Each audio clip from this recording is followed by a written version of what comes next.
The evening sky over Manhattan was a canvas of deep blues and purples as Alexander Reed stood at the floor-to-ceiling windows of his penthouse office. 52 floors below, the city buzzed with life, tiny figures and yellow cabs moving in organized chaos. But Alexander wasn't watching the spectacular view that had cost him $30 million. His attention was fixed on the building across the street, specifically the corner office where a woman worked late into the evening. For 3 weeks he had observed her, always the last to leave, always focused with an intensity that matched his own. There was something fascinating about her dedication, something that made her stand out among the thousands of ambitious professionals in the city. Tonight, he would finally meet her face to face. "Sir, your car is ready." His assistant's voice came through the intercom, interrupting his thoughts. "Thank you, Melissa. I'll be down shortly." Alexander adjusted his custom Brioni suit and checked his reflection in the mirrored wall. At 35, he was at the peak of his powers, financially, physically, and socially. Forbes had recently estimated his worth at $2.9 billion, the empire he had built from scratch now spanning 3 continents. Women threw themselves at him constantly, yet here he was, intrigued by a woman who didn't even know he existed. The elevator descended silently, and he used the moments alone to review what he knew about her. Olivia Bennett, 28, graduated top of her class from Columbia, working as the lead strategist at Carson Group, a mid-sized marketing firm that his company, Reed Enterprises, had recently acquired. She had declined 3 promotions in the past 2 years, preferring to remain hands-on with clients rather than move into management. Unmarried, no children, lived alone in a modest apartment in Brooklyn, despite earning enough to afford Manhattan.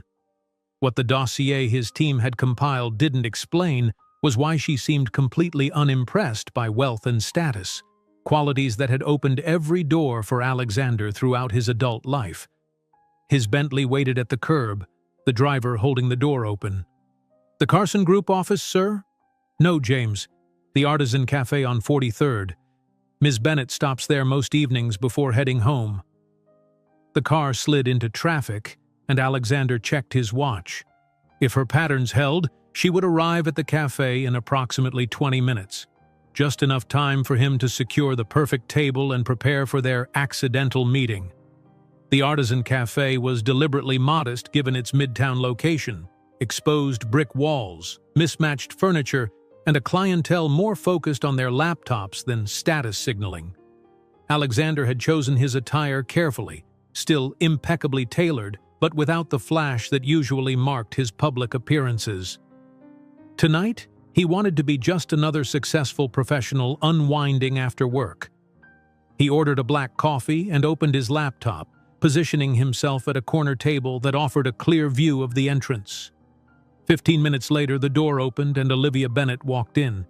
In person, she was even more striking than from afar. Her dark hair was pulled back in a simple ponytail and she wore no makeup beyond a touch of lip balm.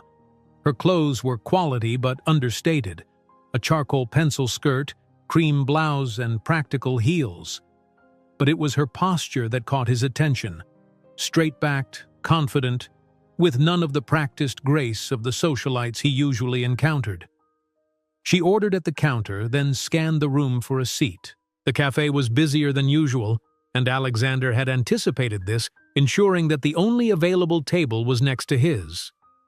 As she approached, he pretended to be absorbed in his work. "Excuse me, would you mind if I sat here?"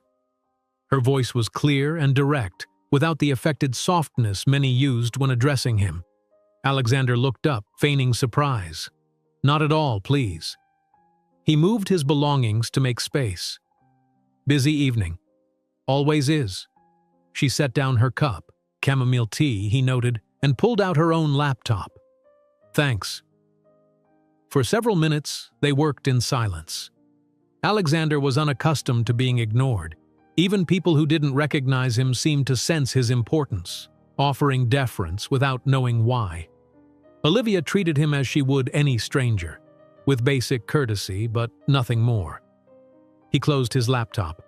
"Long day?" She glanced up, clearly not eager for small talk, but too polite to dismiss him entirely. Very. You? The usual corporate battles. Nothing a good cup of coffee won't fix. He offered his hand. Alexander. After a brief pause, she accepted the handshake.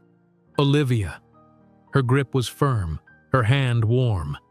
Alexander felt an unexpected spark of genuine interest beyond his planned pursuit. May I ask what keeps you working so late? Most of Manhattan is heading to happy hour by now. She raised an eyebrow. Client presentation tomorrow, and you? Acquisition details that won't iron themselves out. He smiled, the charming smile that had graced magazine covers. I'm surprised we haven't run into each other before. I'm often here around this time. I usually go straight home, but I needed a change of scenery tonight. She took a sip of her tea. The office walls were closing in. I know that feeling well. Which company are you with? He asked, despite knowing the answer. Carson Group. We're a marketing firm specializing in non-profit and sustainability branding. Admirable focus. How did you choose that niche? Something in her expression shifted, becoming more guarded. I believe business should serve greater purposes than just profit. And profit and purpose can't coexist? Alexander challenged gently. They can. Rarely do. She closed her laptop. In my experience, when wealth accumulates too heavily on one side, something valuable is being extracted from elsewhere. Alexander leaned forward, genuinely intrigued. No one spoke to him this directly anymore, certainly not about wealth inequality. That's quite a generalization. Some of the wealthiest people I know are also the most philanthropic. Tax write-offs and PR make convenient bedfellows, she said with a slight smile. But I shouldn't judge. I don't know your friends. What about me? What assumptions have you made based on my coffee choice and laptop brand? Her eyes narrowed slightly. That you're successful, confident, and accustomed to getting what you want. Beyond that, I try not to assume. Yet you seem to have strong opinions about wealth.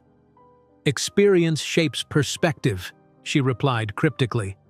And now, if you'll excuse me, I should head home. She gathered her belongings efficiently. Something about her imminent departure made Alexander uncharacteristically impulsive. Have dinner with me tomorrow. Olivia paused, studying him with those direct eyes. I don't think so, but thank you for the offer. Why not? I don't date strangers from coffee shops. Then let's not be strangers. Alexander Reed. He offered his hand again, this time with his full name. The change was immediate. Recognition flashed in her eyes, followed by something harder to identify. Disappointment, perhaps? Her posture stiffened. Reed Enterprises, the company that just acquired Carson Group. Yes. So you knew exactly who I was before you sat down. Alexander considered lying, but sensed it would only make things worse. Yes. She hoisted her bag onto her shoulder. Mr. Reed, I don't mix business with pleasure, and I certainly don't date men who orchestrate accidental meetings after researching me. Good night. She left without looking back, leaving Alexander staring after her, the rejection stinging more than it should have. His phone buzzed, his best friend and CFO, Marcus Whitman. How'd the meet cute go? Marcus asked when he answered. She walked out when she realized who I was. Marcus laughed. The great Alexander Reed rejected? I'm shocked. What's your next move? I'm not sure there is one. She seemed genuinely uninterested. Since when has that stopped you? You've pursued hostile corporate takeovers with less motivation. Alexander watched through the window as Olivia flagged down a taxi. This is different. Different how? Because she's the first woman who hasn't fallen at your feet? That makes her what? A challenge? No, it's... Alexander struggled to articulate what had drawn him to Olivia Bennett. It wasn't just her beauty or the novelty of her rejection. There was something authentic about her that he rarely encountered in his world of calculated appearances and strategic relationships. "She's real," he finally said. Marcus was silent for a moment. "Careful, Alex. She works for a company you own. This could get messy." "I know," Alexander sighed. "I'll back off." But even as he said the words, he knew they weren't true. Something about Olivia Bennet had gotten under his skin, and Alexander Reed wasn't accustomed to denying himself what he wanted.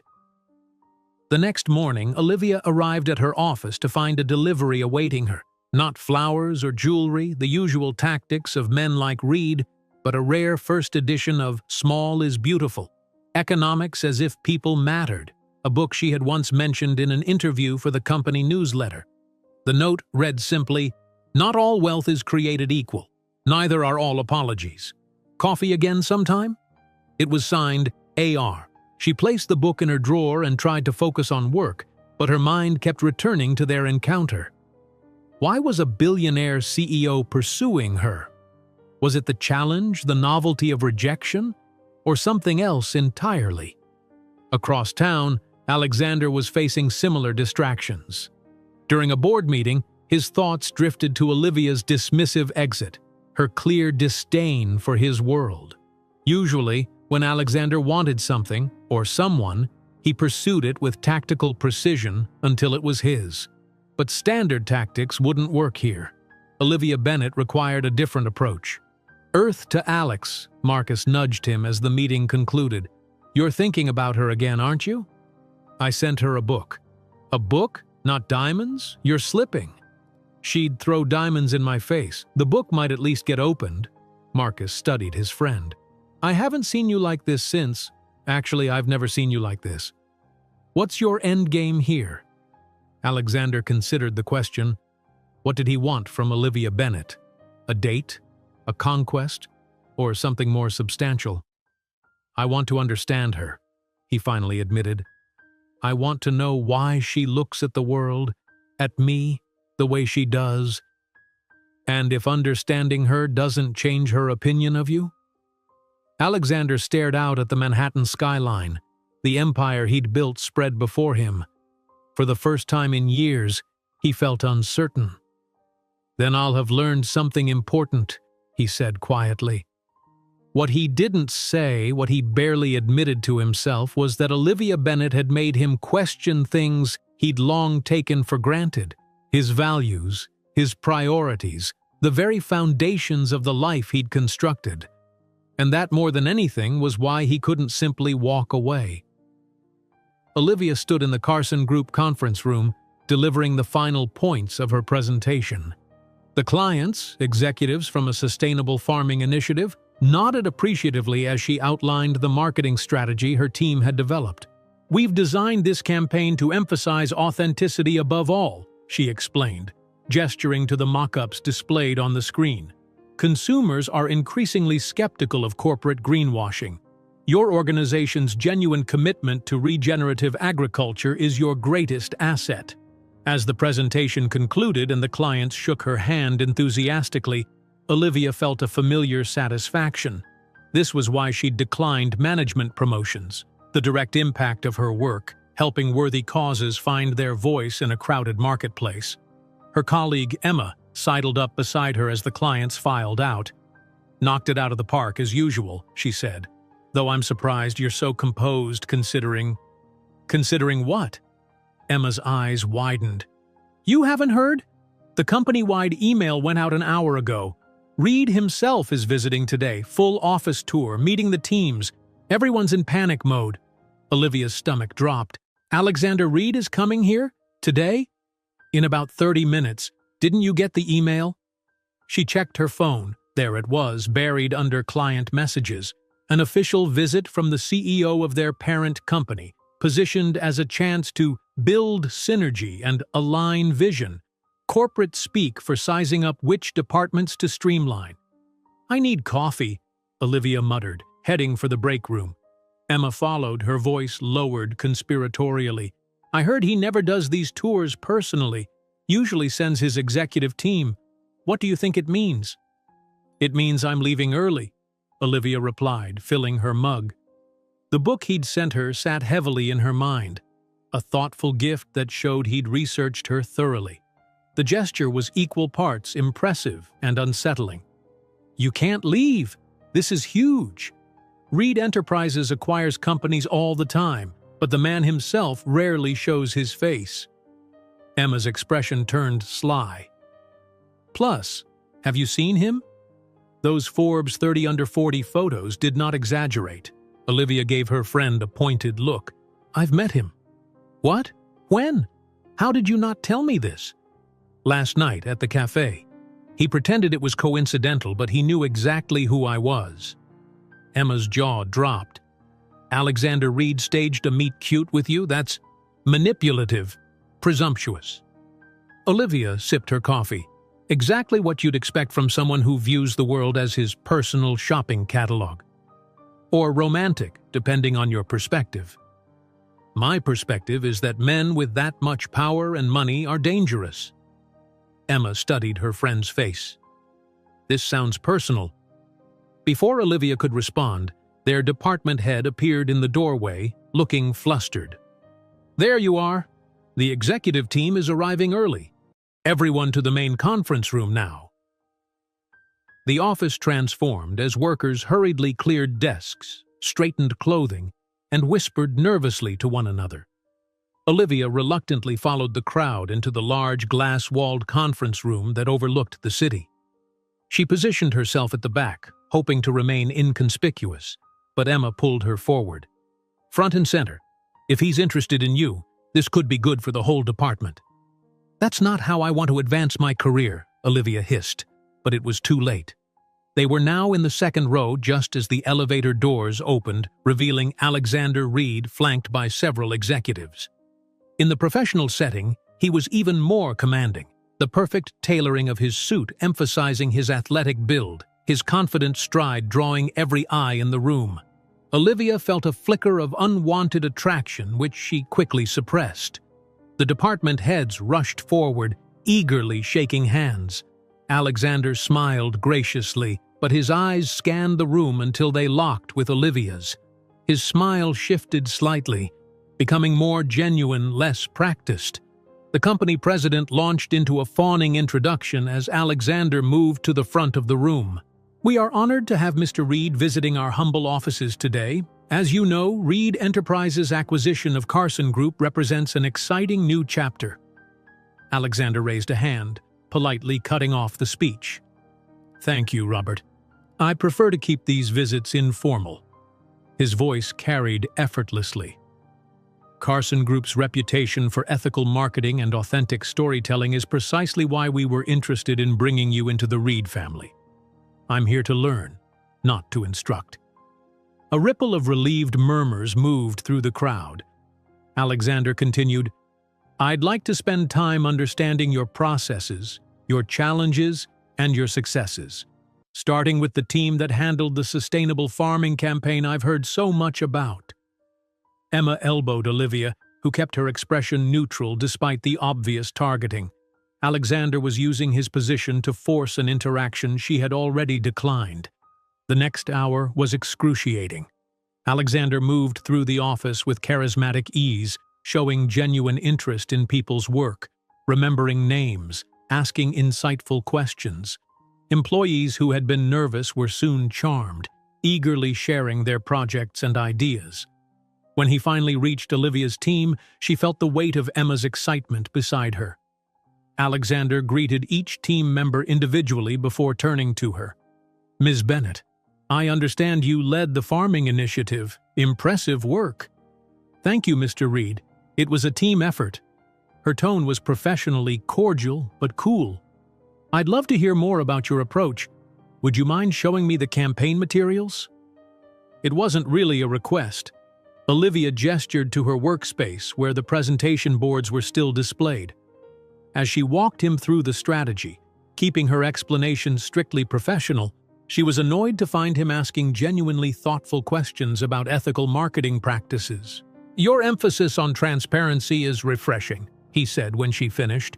"Most agencies would have glossed over the transitional challenges the farmers faced." Most agencies are selling an illusion. We prefer reality." He smiled at the barb. "Reality has its own appeal. Would you have time for a more in-depth discussion? Perhaps over lunch?" Olivia felt the curious eyes of her colleagues on them. Refusing would seem unprofessional, yet accepting felt like capitulation. "I brought lunch today, but thank you." "Then coffee? After work?" Strictly professional. Emma made a small choking sound beside them, clearly astonished at Olivia's continued resistance. "Mr. Reed, I appreciate your interest in our work, but I think my team has covered the essentials of the campaign." Olivia maintained steady eye contact, refusing to be intimidated. Alexander studied her for a moment, then nodded. "Of course. I wouldn't want to take up more of your valuable time." He turned to address the whole team. "Exceptional work, everyone. You're maintaining the high standards that made Carson Group a perfect addition to our portfolio." As he moved on to the next department, Emma grabbed Olivia's arm. "Are you insane? You just turned down the CEO, twice!" "He's not interested in my marketing strategies, Emma." "So what? He's Alexander Reed. Do you know how many women would kill to be pursued by him?" Olivia shook her head. "That's exactly the problem. He's used to getting whoever he wants. I refuse to be another acquisition." The rest of the afternoon passed in a blur of whispered conversations and speculative glances. By 5 o'clock, Olivia had a throbbing headache and a desperate desire to escape the office. She packed her bag quickly, hoping to avoid further discussion of Alexander Reed's visit. As she waited for the elevator, her phone buzzed with a text from an unknown number. "Apologies for putting you in an uncomfortable position today. That wasn't my intention."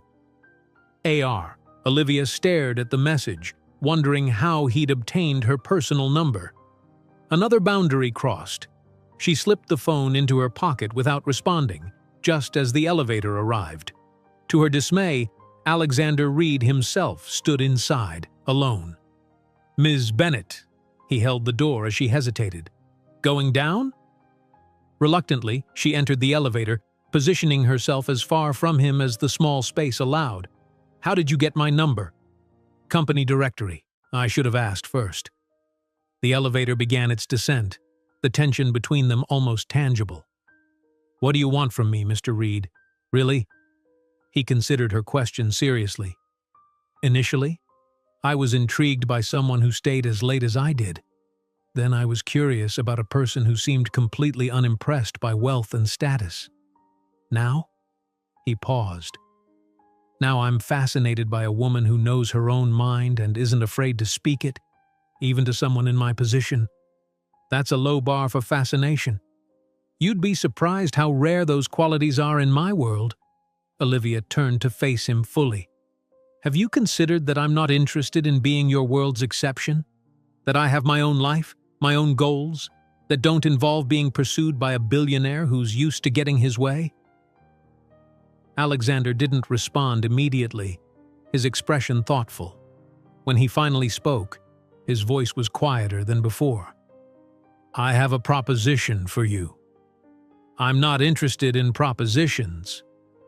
"Hear me out. One dinner, professional context, public place of your choosing. In exchange, I'll personally approve the funding for any pro bono campaign your team wants to pursue for the next year. Full creative control, no budget restrictions." Olivia's eyes narrowed. "You're trying to buy my time?" "I'm offering a business exchange that benefits causes you care about." The elevator reached the lobby, but neither moved as the doors opened. "One dinner, Ms. Bennett. If you decide I'm exactly the entitled billionaire you believe me to be, I'll never approach you again, professionally or otherwise." The doors began to close, and Alexander reached out to hold them open, waiting for her answer. Olivia thought of the numerous underfunded nonprofits she'd had to turn away, organizations doing vital work without the resources for proper marketing.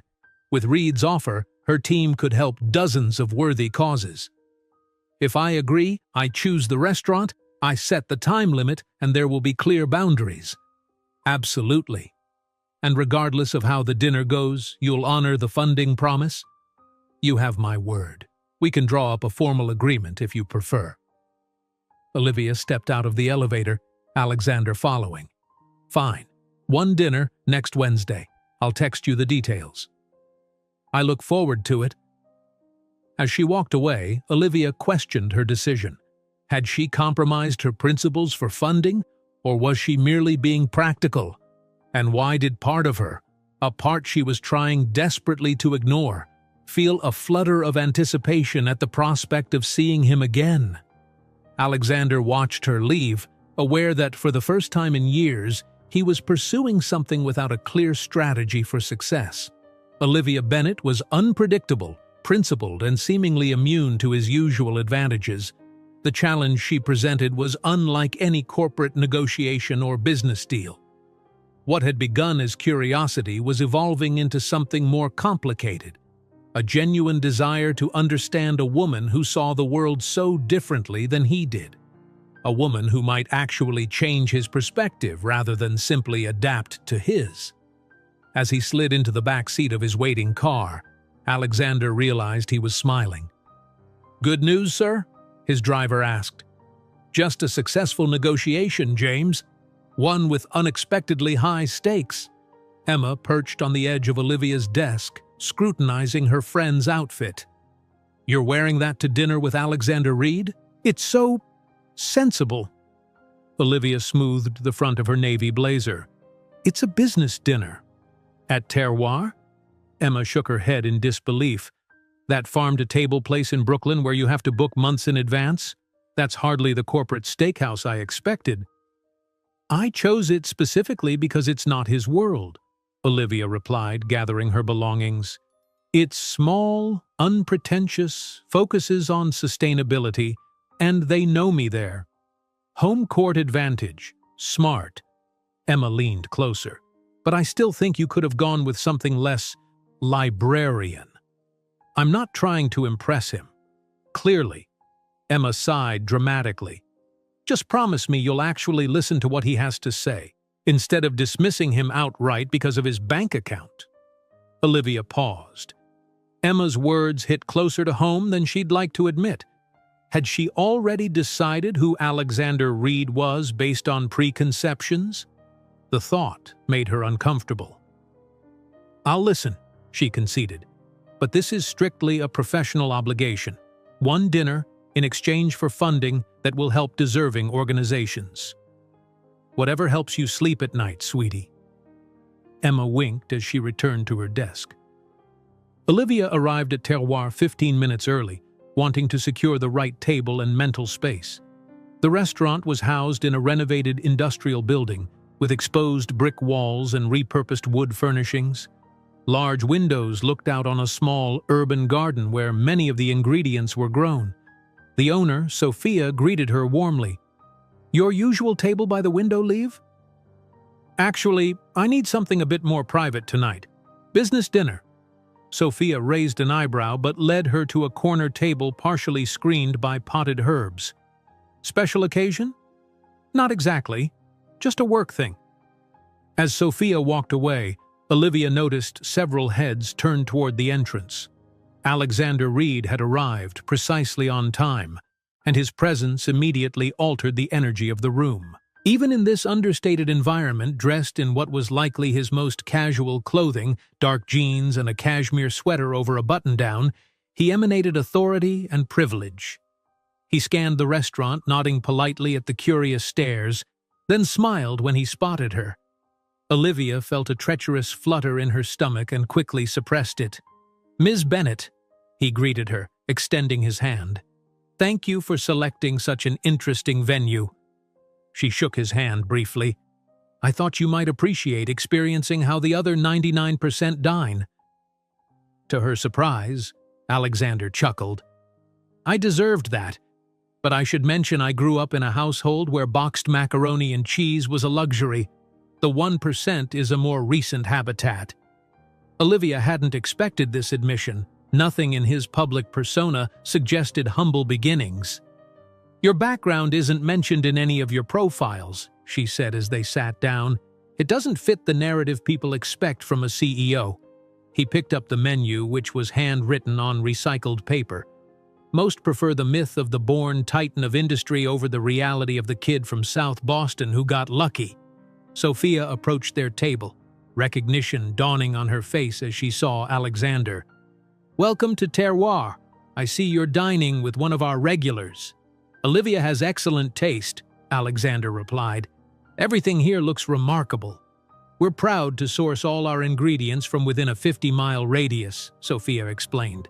"Tonight's specials are on the board, but I'd recommend the chef's tasting menu if you want the full experience."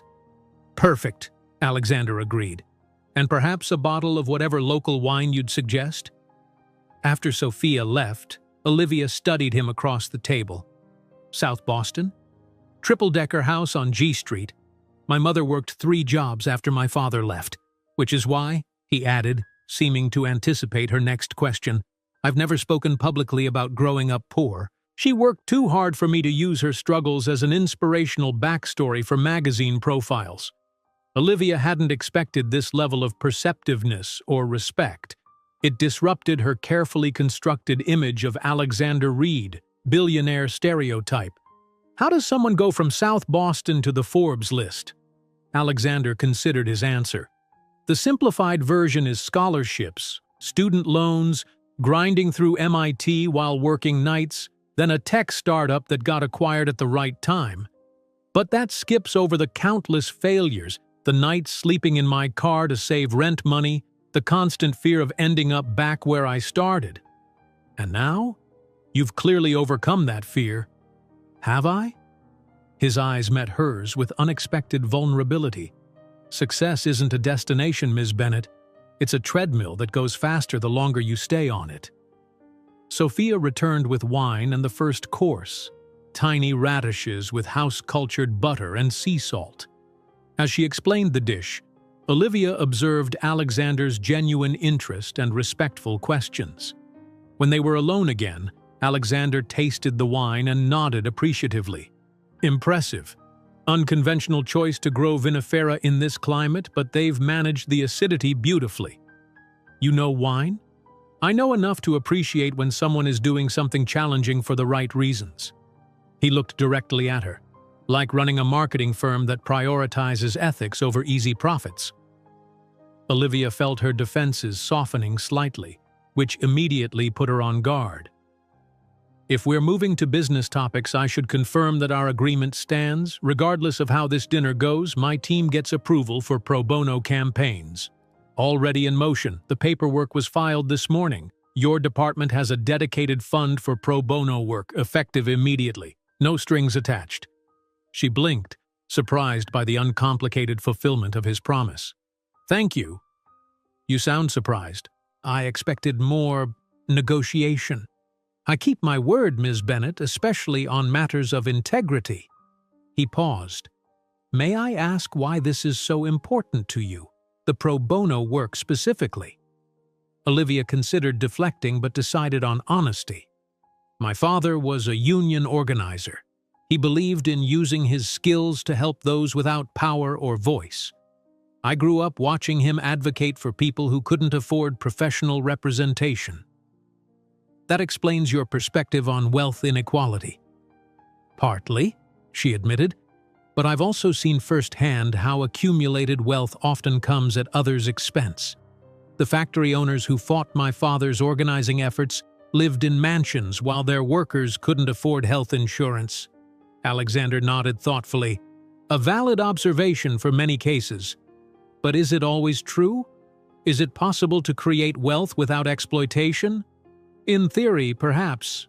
In practice," she shrugged, "I've yet to see a billion-dollar fortune built entirely on ethical foundations." The second course arrived, heirloom tomato soup with foraged herbs. They ate in contemplative silence before Alexander spoke again. "I understand your skepticism, but consider this. Reed Enterprises employs over 12,000 people. Our lowest-paid workers make triple the minimum wage, with full benefits and profit sharing. We have comprehensive sustainability policies and give back to every community where we operate." He leaned forward. Is it wrong to profit while also trying to operate ethically? Trying isn't the same as succeeding, Olivia countered. And good intentions don't erase the systemic advantages that allowed you to build that wealth in the first place. So success itself is the crime? Not success. Disproportionate accumulation while others lack basics. Their debate continued through the next courses: local fish with spring vegetables, followed by house-made pasta with foraged mushrooms. Olivia found herself increasingly engaged, surprised by Alexander's willingness to consider viewpoints that challenged his position. He didn't dismiss her criticisms or become defensive, instead asking thoughtful questions that forced her to articulate her beliefs more precisely. By the time dessert arrived, rhubarb tart with honey ice cream, the conversation had shifted to their personal journeys. "You declined several promotions," Alexander noted. "Most people would have jumped at management opportunities. I'm more valuable where I am. Moving up would mean less hands-on work with clients, more bureaucracy." Purpose over position. That's rare. Not rare enough, Olivia replied. Too many people climb ladders without asking where they lead. Alexander smiled. Like billionaires who might be happier with less money and fewer responsibilities? Are you admitting you'd be happier with less? I'm admitting I've never considered the question until recently. He studied her across the table. You make me question things I've long taken for granted, Olivia. The use of her first name and the sincerity in his voice created an intimacy she hadn't expected. That's not my responsibility, she said softly. No, he agreed, but it might be a gift nonetheless. Their eyes held for a moment too long before Olivia looked away, conscious of boundaries she'd promised herself she wouldn't cross. It's getting late. Alexander glanced at his watch, seeming surprised by the time. 3 hours. Your stipulated time limit has well expired. The conversation was more engaging than I anticipated. His smile was warm. High praise indeed.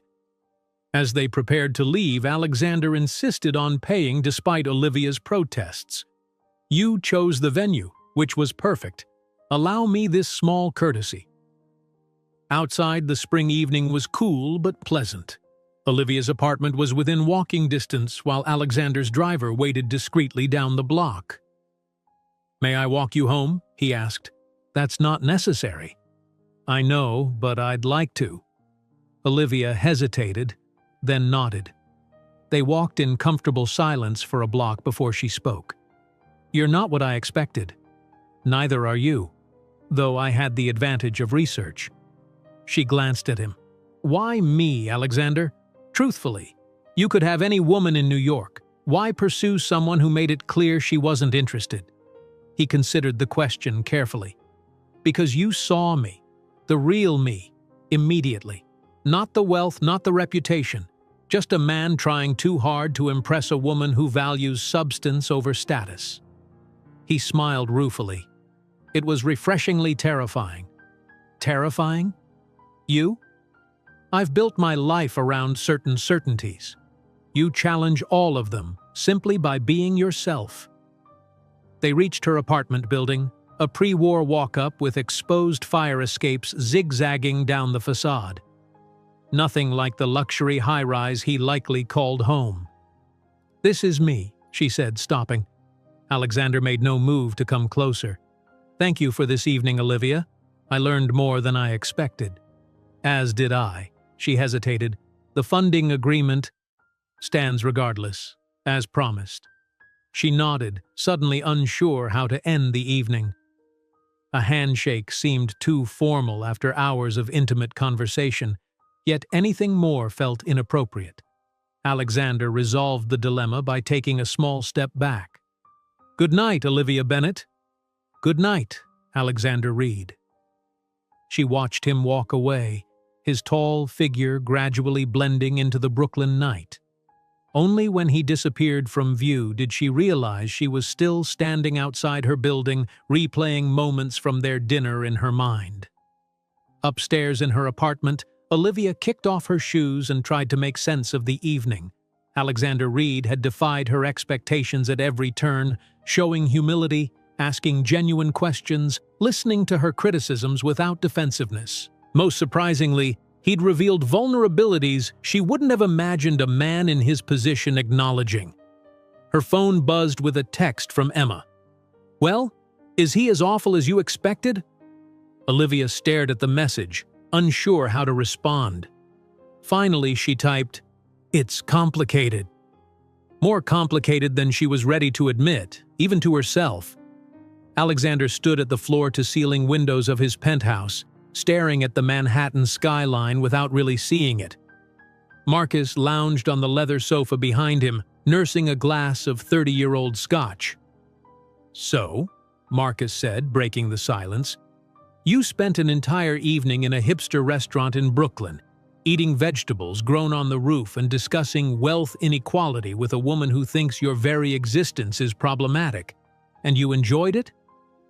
Alexander turned, a faint smile playing on his lips. "I more than enjoyed it. I haven't had a conversation that honest in years." Honest is one thing. Actively challenging your life choices is another. Marcus set down his glass. "Alex, we've been friends since college. I've seen you pursue complex acquisitions, close impossible deals, but I've never seen you like this over a woman. She's not just any woman." Clearly. Marcus studied his friend. What happens when the novelty wears off? When being challenged becomes exhausting rather than exciting? Alexander considered the question. "I don't think it would. Olivia isn't challenging me for sport or leverage. She genuinely believes in something different than I do, and she's willing to defend that belief, even to someone who could fire her. That's either integrity or foolishness. Is there a difference?" Marcus laughed. "Now you sound like her." Alexander's phone buzzed. An email from Olivia Bennett. His heart rate quickened embarrassingly as he opened it. "Mr. Reed, thank you for dinner last night and for honoring our agreement regarding pro bono funding. My team is already developing proposals for several worthy organizations. I've attached the draft announcement for your review before it goes to the broader Carson Group team. Regards, Olivia Bennett." Formal, professional, creating distance after their evening of unexpected connection. "Bad news?" Marcus asked, noting his friend's expression. "No news, really." Alexander pocketed the phone. Just Olivia being Olivia, maintaining professional boundaries. Smart woman. Yes, she is. Alexander poured himself a drink. "Which is why I need your advice. I want to see her again, but another dinner invitation would likely be rejected." "Then don't ask her to dinner." Marcus leaned forward. "You're both passionate about your work. Create a reason for collaboration that benefits her causes while giving you legitimate time together." Alexander considered this. "The Reed Foundation's annual charity gala is coming up. We need a fresh approach. Something beyond the usual black tie affair that feels more meaningful." "Perfect. Carson Group handles marketing for non-profits. It's a natural fit to bring her team in for a consultation." Alexander nodded slowly. "It could work, but she'll see through it if it's just a pretext." "Then don't make it one," Marcus said simply. "Actually listen to her ideas. Implement them. Show her that her perspective matters to you through actions, not just words." "When did you become so insightful about relationships?" Marcus grinned. "I've always been insightful. You've just never needed my wisdom until now." 2 days later, Olivia was reviewing creative briefs when Emma burst into her office clutching her tablet like a precious artifact. "Have you seen this?" she demanded, thrusting the screen forward. Olivia blinked at the company-wide email displayed there. "The Reed Foundation Gala project? No, what about it?" "Read it!" The email detailed a new initiative. Carson Group had been selected to reimagine the Reed Foundation's annual fundraising gala, traditionally a state affair that raised millions for various causes. This year, they wanted something transformative, more authentic, more impactful, and Olivia Bennett was specifically requested to lead the project. "This is huge," Emma breathed. The Reed Gala is legendary. Celebrities, politicians, billionaires all in one room opening their checkbooks for charity. Olivia frowned.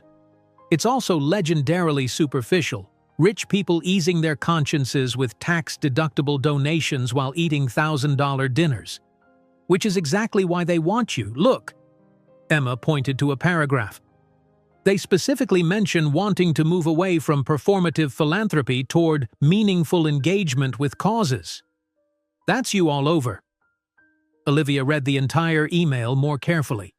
The language was genuine, the goals aligned with her values, and the opportunity to redirect millions in charitable giving toward worthy causes was significant. It was also, almost certainly, engineered by Alexander Reed to create another point of contact between them. "I'll need to think about this," she said finally. "Think about what? This is career-making. Plus, you'd be working directly with Reed himself.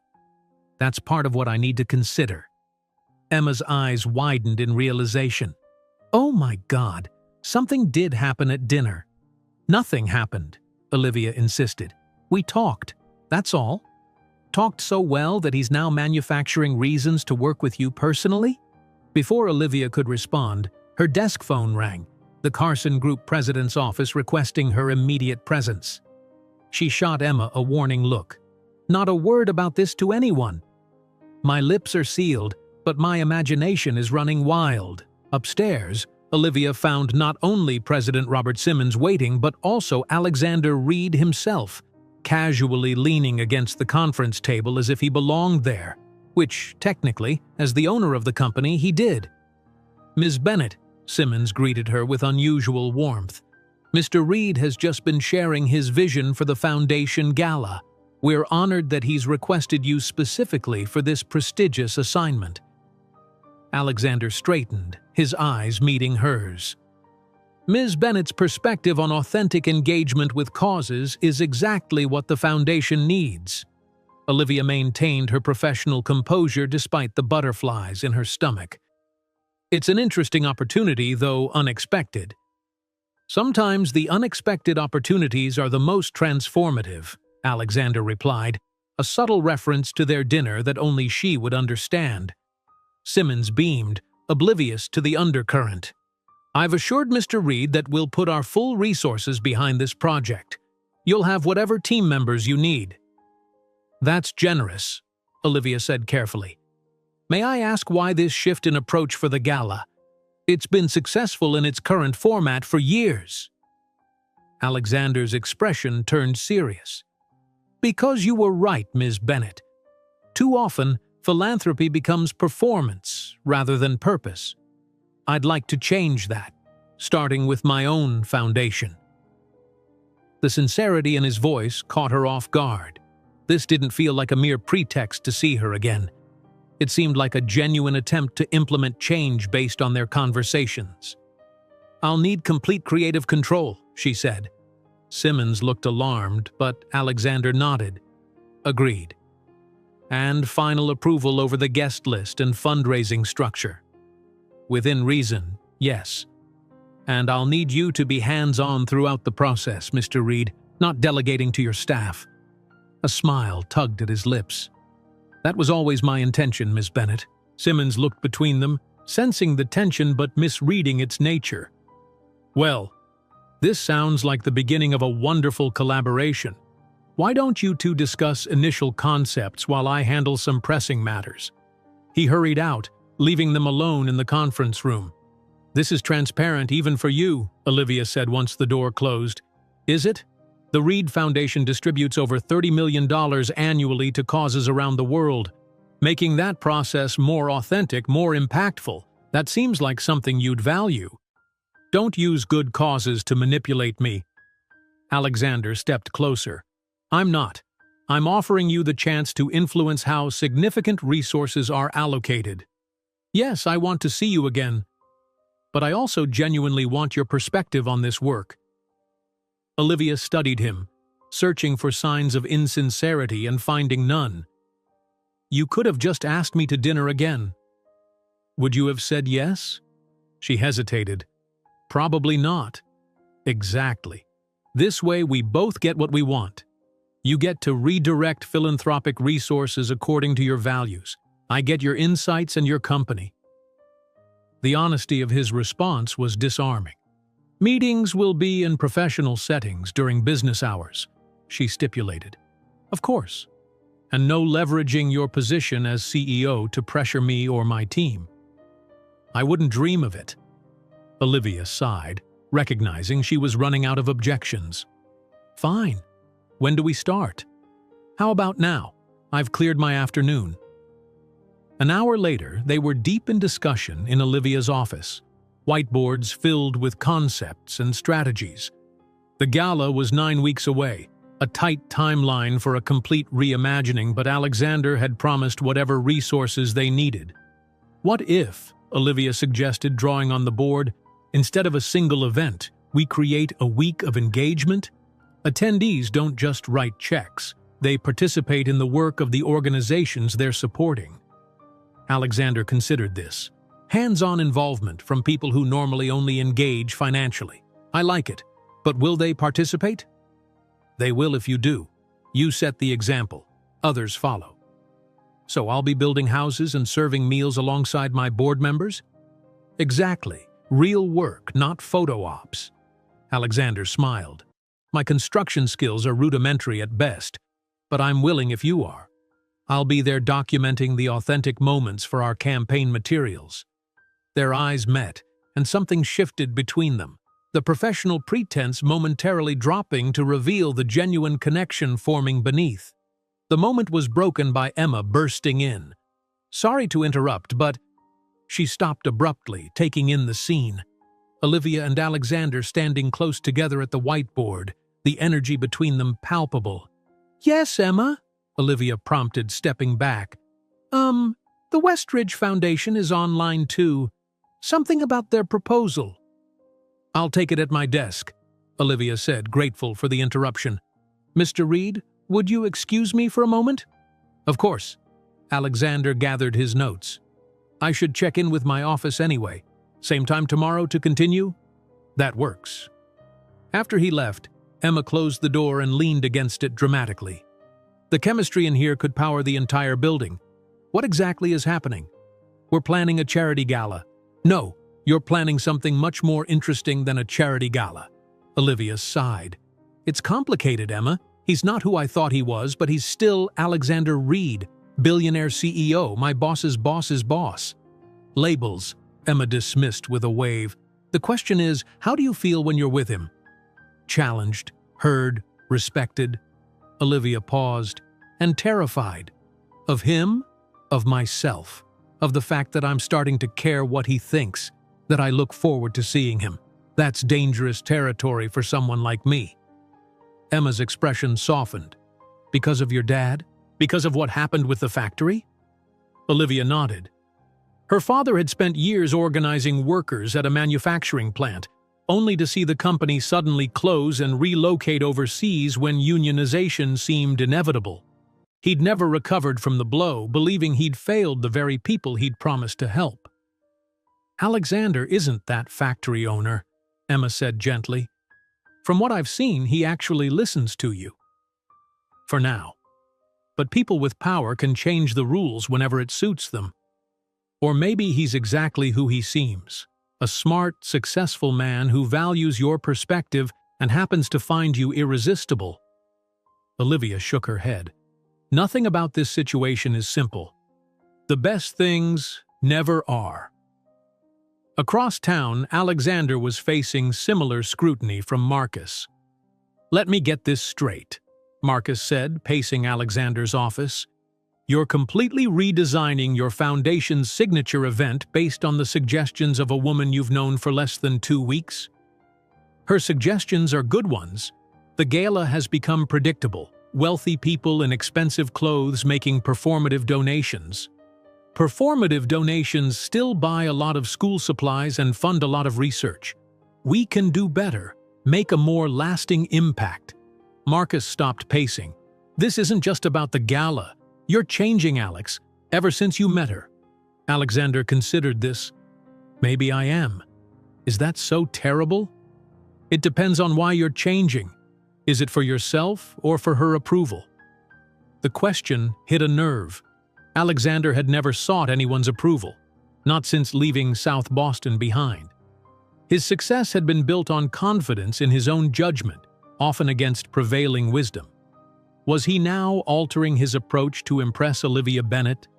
"I'm changing because she's made me question assumptions I've held for years," he finally said. "That's not seeking approval, it's growth." Marcus didn't look convinced, but he nodded. "Just be careful. The board is already asking questions about this gala redesign. If it fails..." "It won't," Alexander said with certainty. "Not with Olivia leading it." His phone buzzed with a text from her. "Meeting tomorrow moved to 10 a.m. Bringing in community partners for input. Please confirm." He felt an almost childish excitement at the simple message and immediately replied, "Confirmed. Looking forward to it." Alexander Reed, who had built a global empire through strategic precision and emotional detachment, was becoming increasingly aware that Olivia Bennet had disrupted his carefully constructed world. And strangest of all, he welcomed the disruption. Over the next 3 weeks, Olivia's life fell into a new rhythm.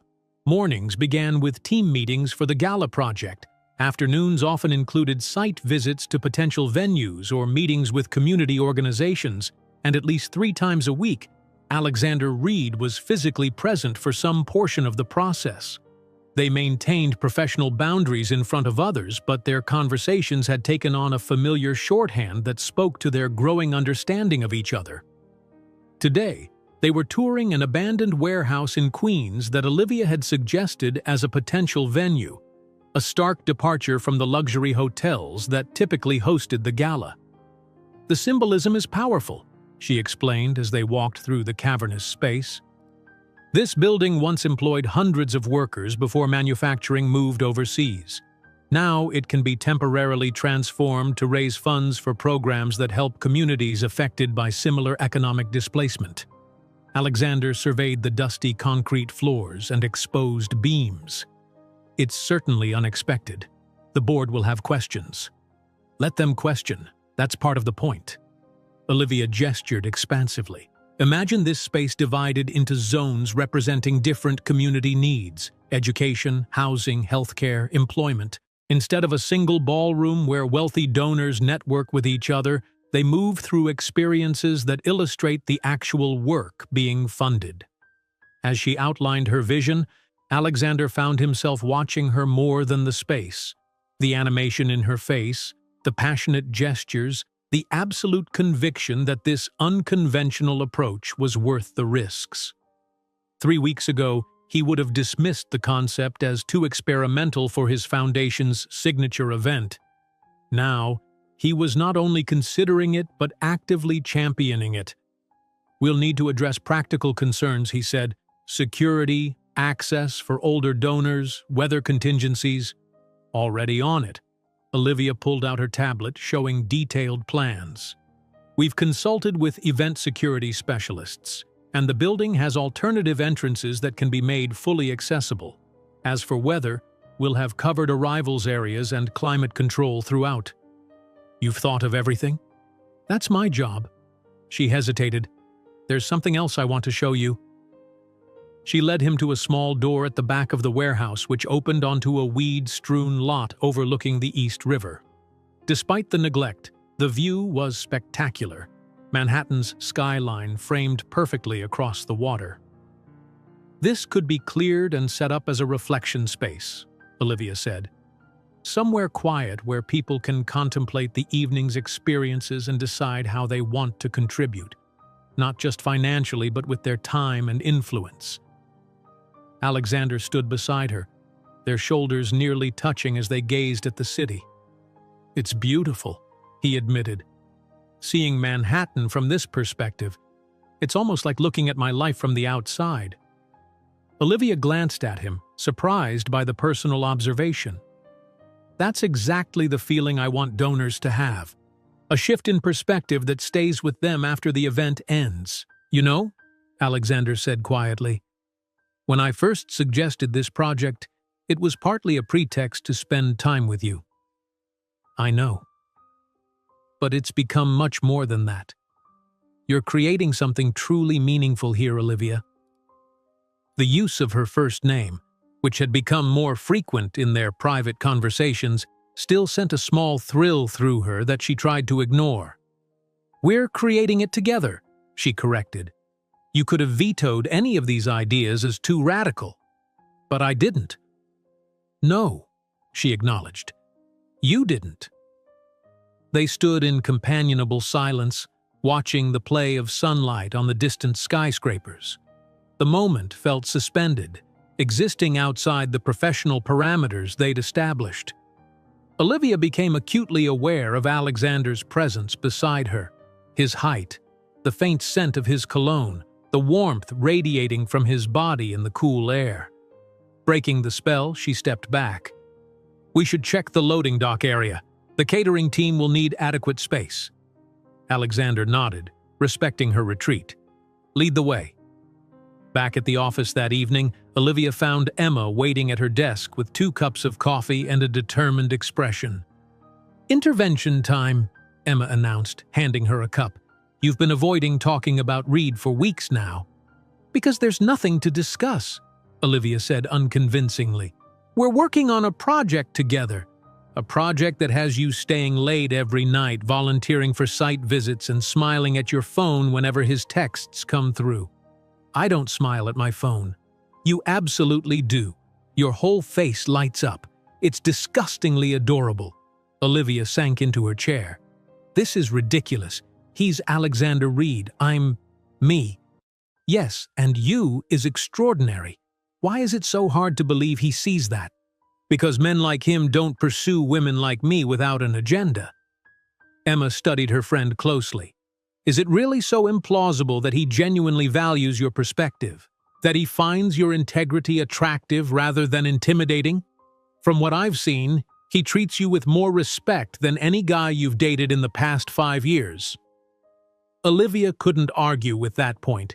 Alexander consistently solicited her opinions, defended her ideas to skeptical board members, and credited her publicly for innovations. He had never used his position of power to pressure her, even subtly.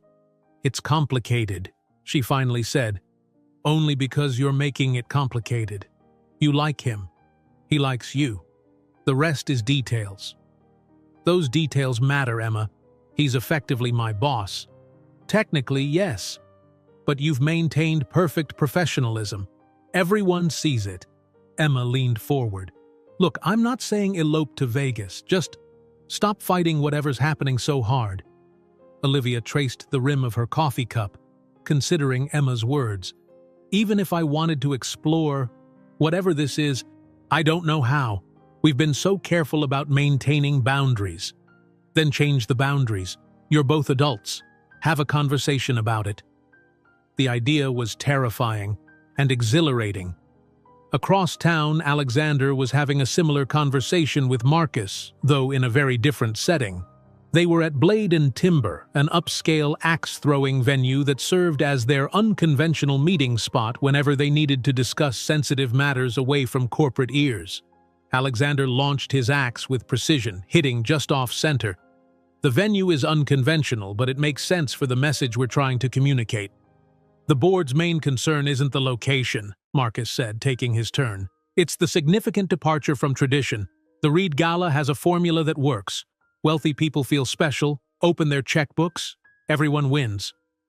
That formula is outdated. Olivia's approach will generate deeper engagement, more meaningful contributions." Marcus's axe struck dead center. "Olivia's approach, not yours, not the foundation's. Olivia's." Alexander frowned. "Is there a point you're trying to make? You've given her unprecedented control over your foundation's signature event.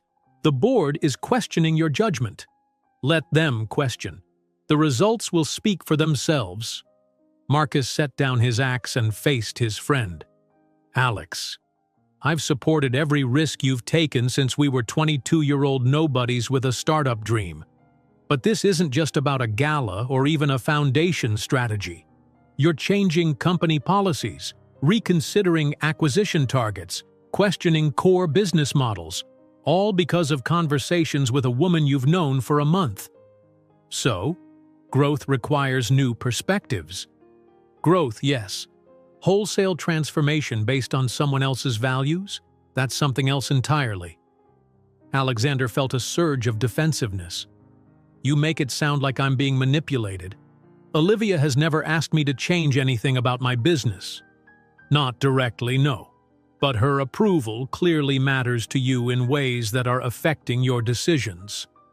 The observation hit uncomfortably close to home.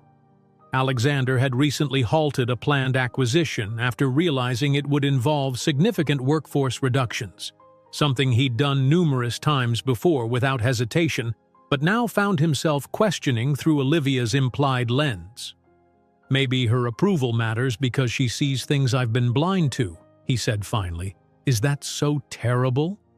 Marcus's expression softened. Not terrible. Just concerning when it happens so quickly, so dramatically. I want you to be sure these changes are truly aligned with your values, not just reactions to her influence. Alexander threw his final axe with more force than necessary. I've spent a decade building this company based on my vision. A few weeks of self-reflection won't unravel that. Fair enough, Marcus conceded. And what about the personal side of this? Where does that stand? Carefully professional, Alexander admitted. We've both maintained boundaries. And is that what you want? Alexander considered the question as they collected their axes. No, he finally said. It's not. Then do something about it. But be clear about your intentions. Olivia Bennett doesn't strike me as someone who appreciates ambiguity. The following morning, Olivia arrived at the office to find a small package on her desk. Inside was a compass in a burnished copper case, beautifully crafted but clearly an antique. With it was a handwritten note.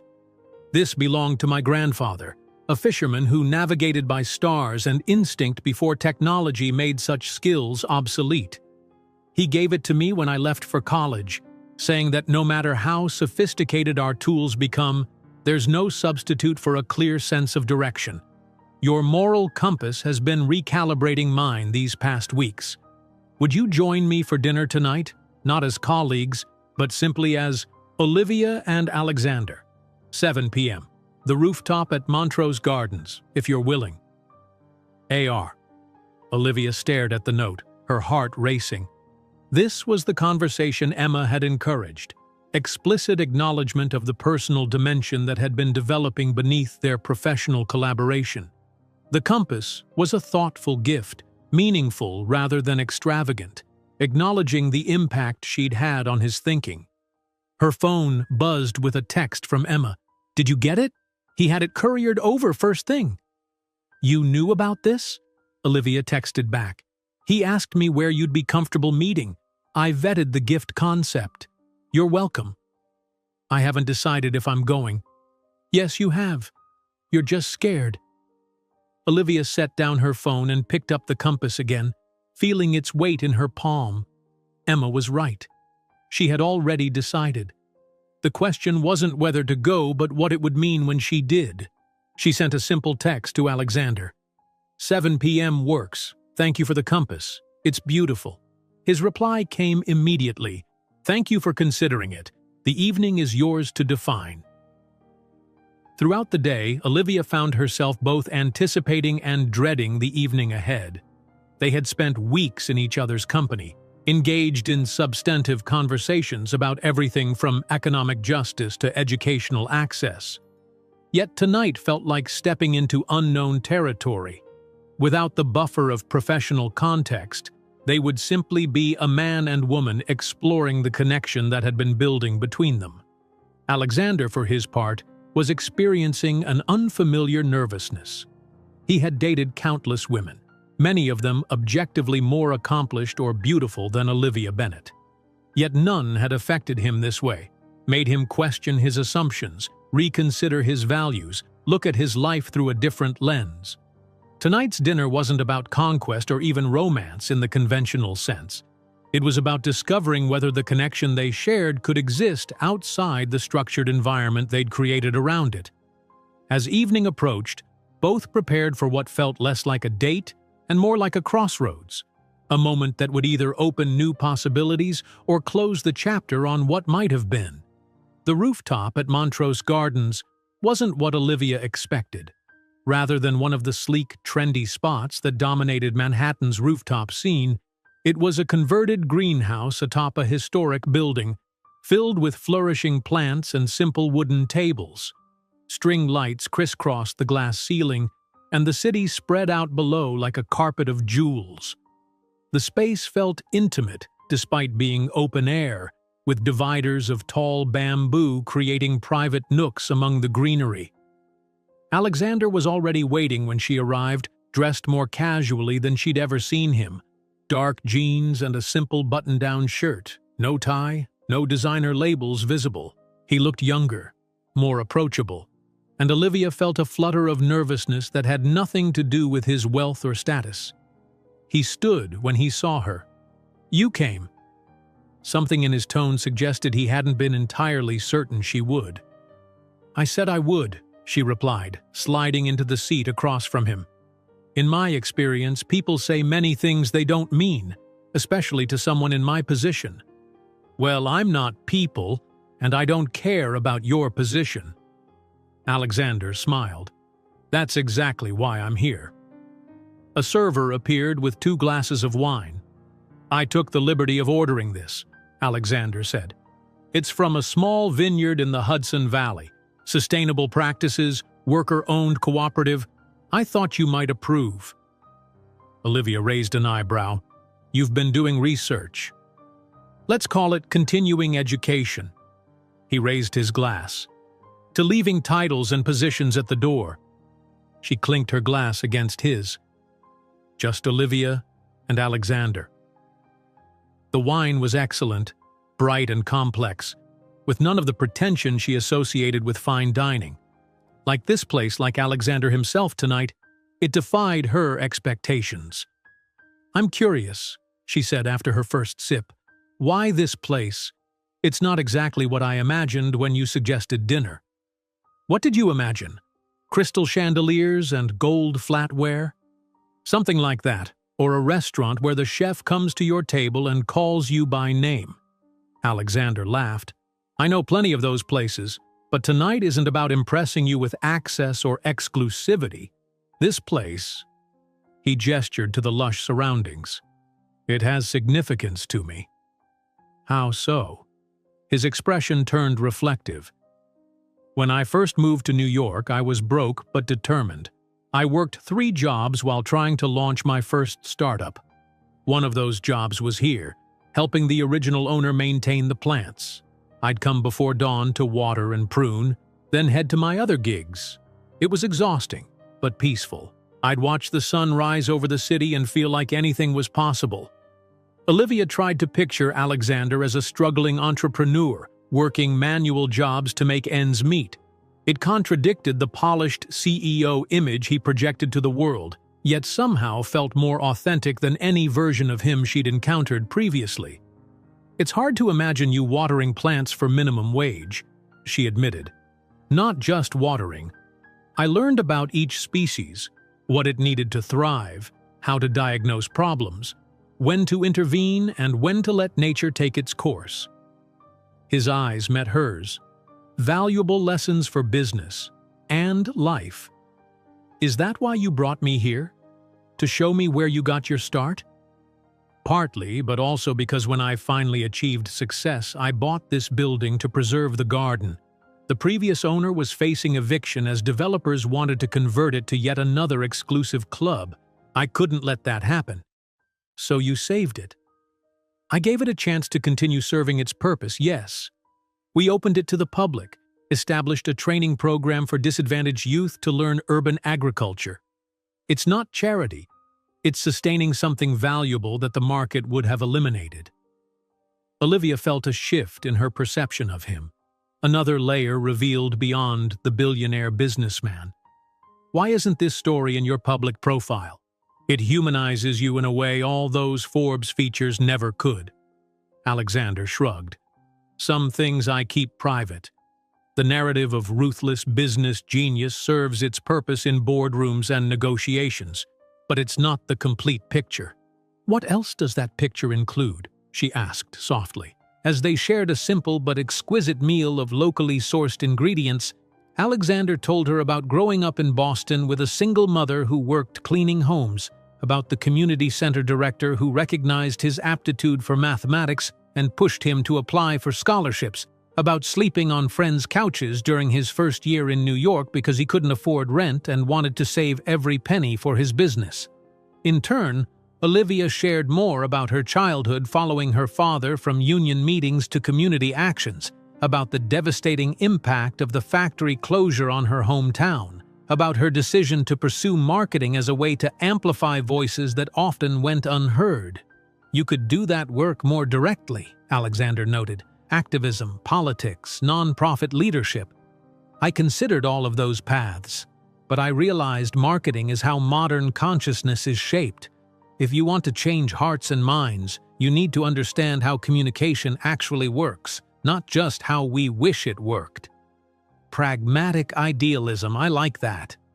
Their conversation flowed easily, touching on books, films, places they'd traveled, childhood memories.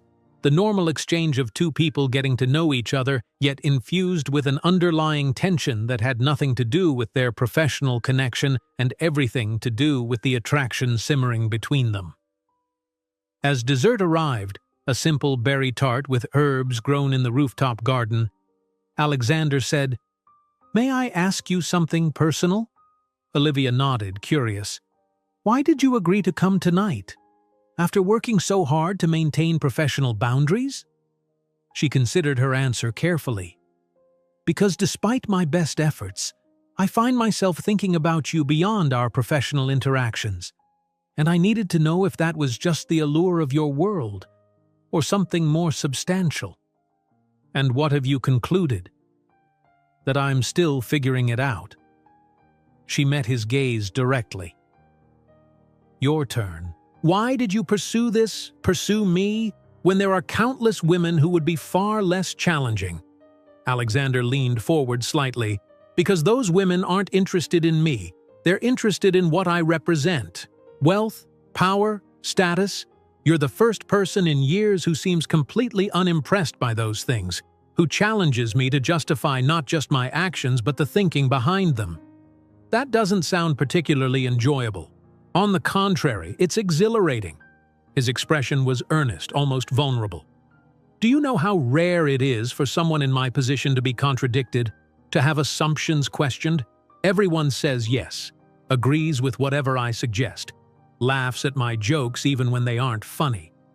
"That sounds lonely," Olivia said, surprised by her own empathy. "It is. Successful, but lonely." Alexander's hand rested on the table between them, not reaching for hers but close enough that she felt the possibility like an electric current. "Until someone comes along who isn't afraid to say no, who sees the person behind the position." The moment hung between them, charged with potential. Olivia was acutely aware of a decision point approaching, whether to retreat behind safe boundaries or acknowledge the connection that had been building between them.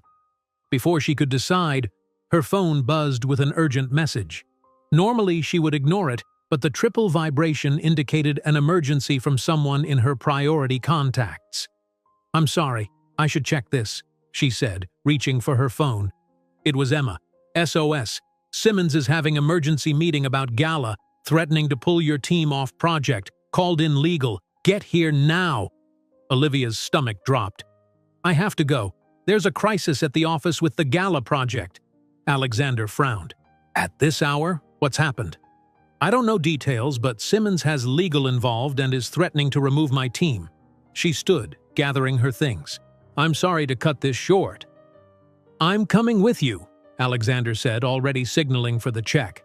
"Whatever this is, it involves my foundation." 20 minutes later, they arrived at the Carson Group offices, the relaxed intimacy of their dinner replaced by tense professionalism.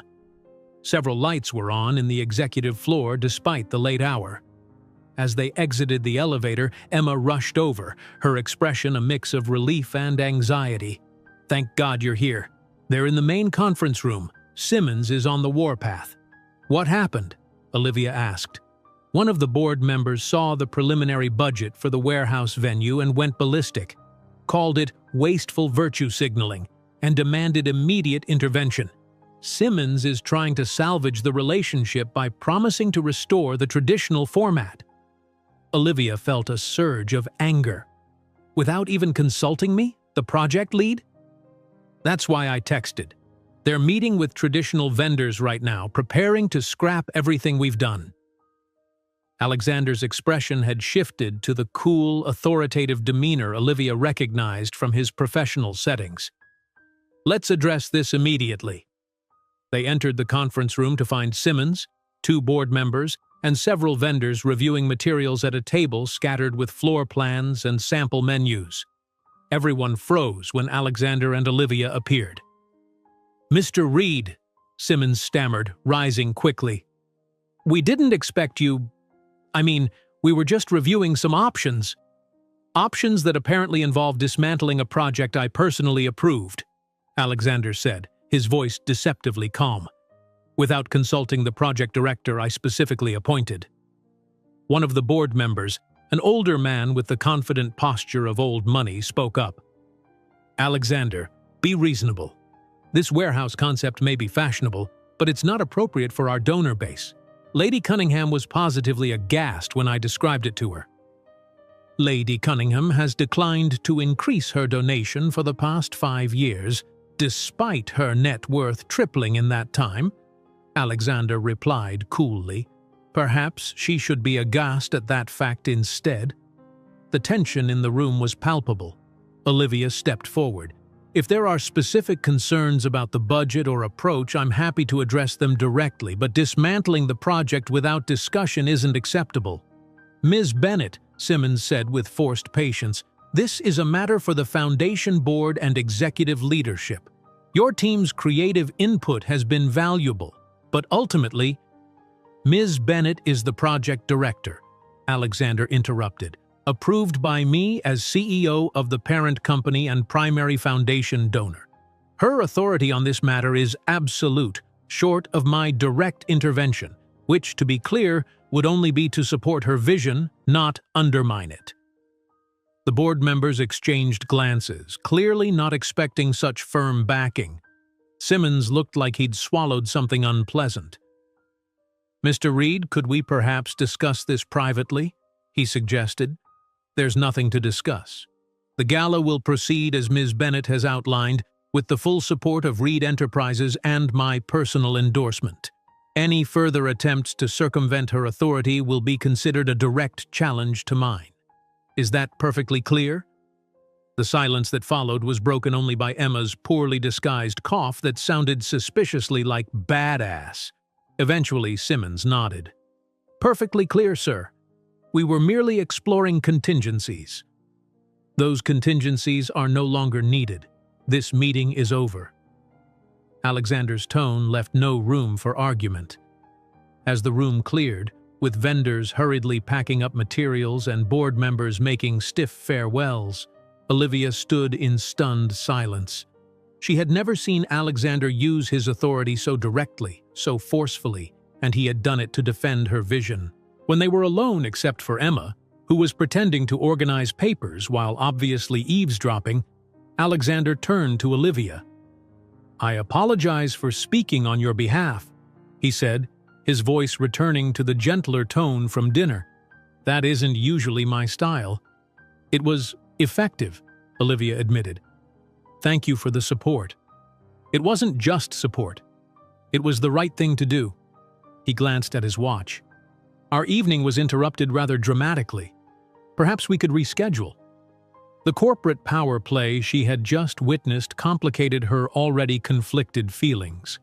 Alexander had defended her, yes, but he had also demonstrated exactly the kind of unilateral authority she found problematic in principle, even when exercised in her favor. "I need some time to process this," she said honestly. "Tonight was already pushing my boundaries.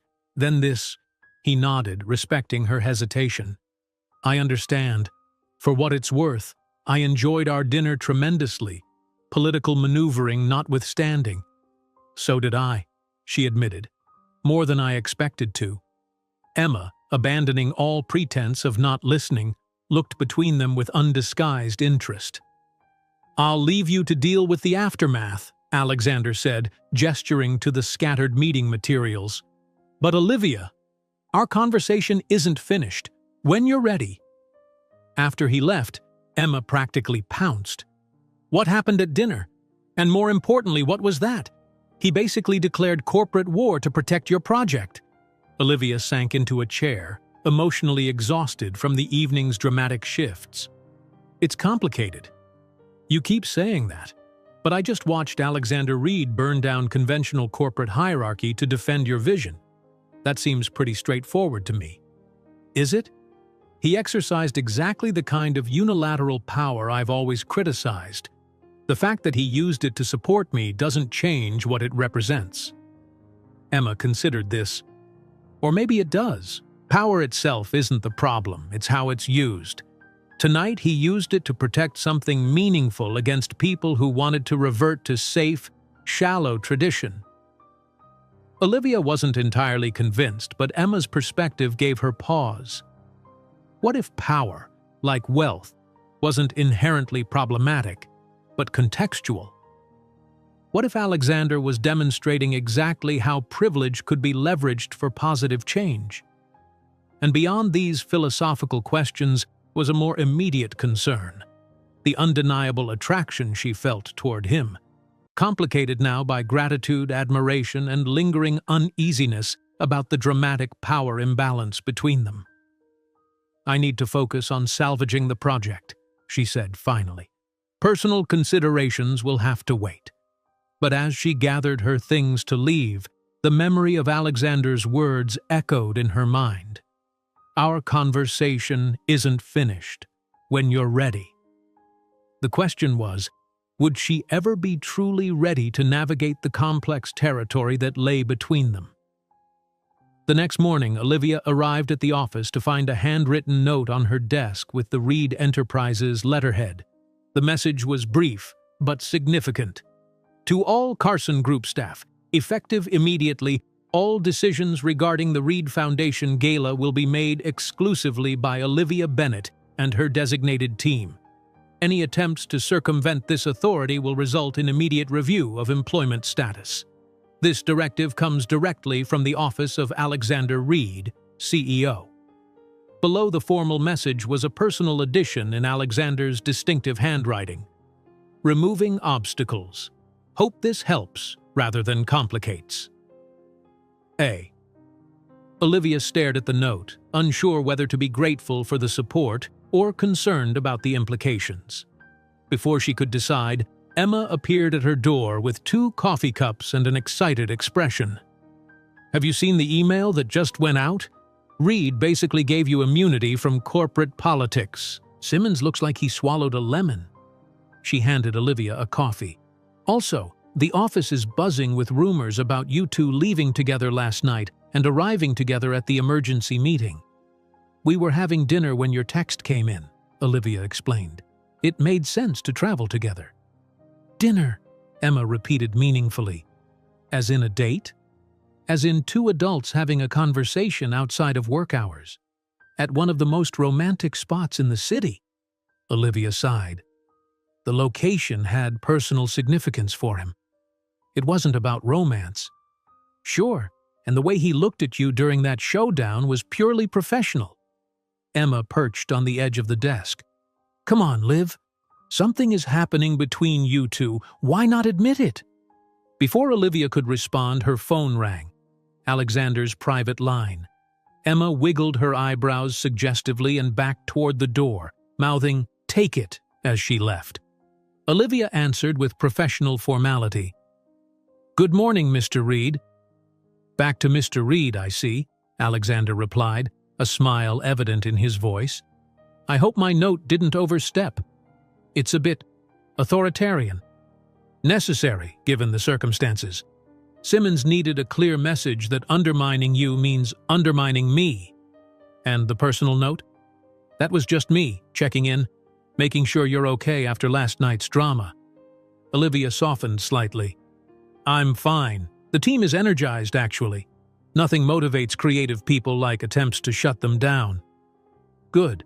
About our interrupted dinner. I think we should focus on the gala for now, she interjected. It's only 5 weeks away and we have a lot to accomplish. A pause, then, of course, professional priorities first. But Olivia, the conversation we started is important to me. I hope we can continue it soon. After they hung up, Olivia stared at the compass he had given her, which now sat on her desk beside her computer. It was becoming a totem of sorts, a reminder that even established paths sometimes require recalibration. For the next 2 weeks, they maintained strictly professional interactions. The gala planning accelerated, with Olivia's team transforming the warehouse space into a powerful, immersive experience. Alexander attended key meetings, provided resources when needed, but respected her leadership completely. If others noticed the careful distance between them, no one mentioned it. Until Marcus Whitman arrived at Olivia's office, unannounced one afternoon. "Ms. Bennett, Marcus Whitman, Reed Enterprises CFO. Do you have a moment?" Olivia had met Marcus briefly at previous meetings, but had never spoken with him directly. His presence in her office was unexpected and slightly concerning. "Of course, Mr. Whitman. How can I help you?" He closed the door before sitting down. "This is somewhat delicate. It's about Alexander." Her guard immediately went up. "Mr. Reed and I have a professional working relationship focused on the gala project." "I'm aware of the official narrative," Marcus said with a knowing look. "I'm also aware that my best friend hasn't been himself since he met you. Hence this unusual conversation." "I'm not sure what you're implying." "I'm not implying anything. I'm stating directly that Alexander is emotionally invested in you in ways that are affecting his business decisions. As his friend, I'm concerned. As his CFO, I'm alarmed." Olivia felt a surge of indignation. "If you're suggesting I'm manipulating him, not intentionally perhaps, but your influence is undeniable." Marcus leaned forward. "Last week he halted an acquisition that's been in planning for months because the restructuring would eliminate jobs. Yesterday he announced a company-wide minimum wage increase to what he called dignity levels, nearly double industry standards. The board is in panic mode. Those sound like ethical decisions," Olivia pointed out. "They're dramatic departures from established strategy, implemented suddenly without the usual analysis. That's not like him. Maybe he's evolving his thinking at remarkable speed, coinciding precisely with your arrival in his life." Marcus studied her carefully. "What exactly do you want from him, Ms. Bennett?" The question caught her off guard. "I don't want anything from him. Everyone wants something from Alexander Reed. Position, investment, influence, legitimacy, or perhaps ideological conversion?" Olivia stood, anger rising. "This conversation is inappropriate. I've never asked Alexander to change his business practices or personal beliefs. Whatever decisions he's making are his own." Marcus remained seated, unperturbed by her reaction. People in Alexander's position are surrounded by those who want something. It's a reality he's lived with since his first success. The difference is, you've affected him without even trying. That makes you either the most genuine person in his life or the most dangerous. I don't appreciate being analyzed like some potential threat. Understandable. But consider this from my perspective. My friend is making impulsive decisions that contradict years of carefully constructed business strategy, all while becoming increasingly preoccupied with someone who represents values fundamentally opposed to the system that built his success. Olivia felt a chill at the accuracy of his assessment. She had noticed Alexander integrating her perspectives, citing their conversations in meetings, questioning practices he once took for granted. But she had never asked him to do so, never pushed an agenda beyond the specific gala project. "What do you want from me, Mr. Whitman?" she asked finally. He stood, straightening his impeccable suit. "Clarity. If you genuinely care for him, acknowledge the relationship openly rather than maintaining this professional charade. If not, create appropriate distance. The current ambiguity is destabilizing him professionally and personally." That's between Alexander and me. Under normal circumstances, yes. But when his personal uncertainty affects 12,000 employees and billions in market value, it becomes a broader concern. He moved toward the door, then paused. For what it's worth, I've never seen him like this about anyone. Whatever's happening between you is real. The question is whether it's sustainable. After Marcus left, Olivia sat in stunned silence, processing his words. Was she unconsciously influencing Alexander's business decisions? Was the careful distance she'd maintained actually making things worse by creating uncertainty? She picked up the compass, turning it over in her hands. The needle swung steadily north, unaffected by her inner turmoil. If only human hearts were so reliably oriented. Her phone buzzed with a text from Alexander. Warehouse inspection at 4 p.m.? Need your final approval on several installations? Such a normal professional request, yet now freighted with implications she couldn't ignore. She replied simply, "I'll be there." The warehouse was buzzing with activity when she arrived. Contractors installing lighting, carpenters building custom displays, artists creating murals that would tell the stories of community impact. The transformation from abandoned industrial space to meaningful venue was well underway. She found Alexander in what would become the central gathering area, reviewing technical specifications with the production team.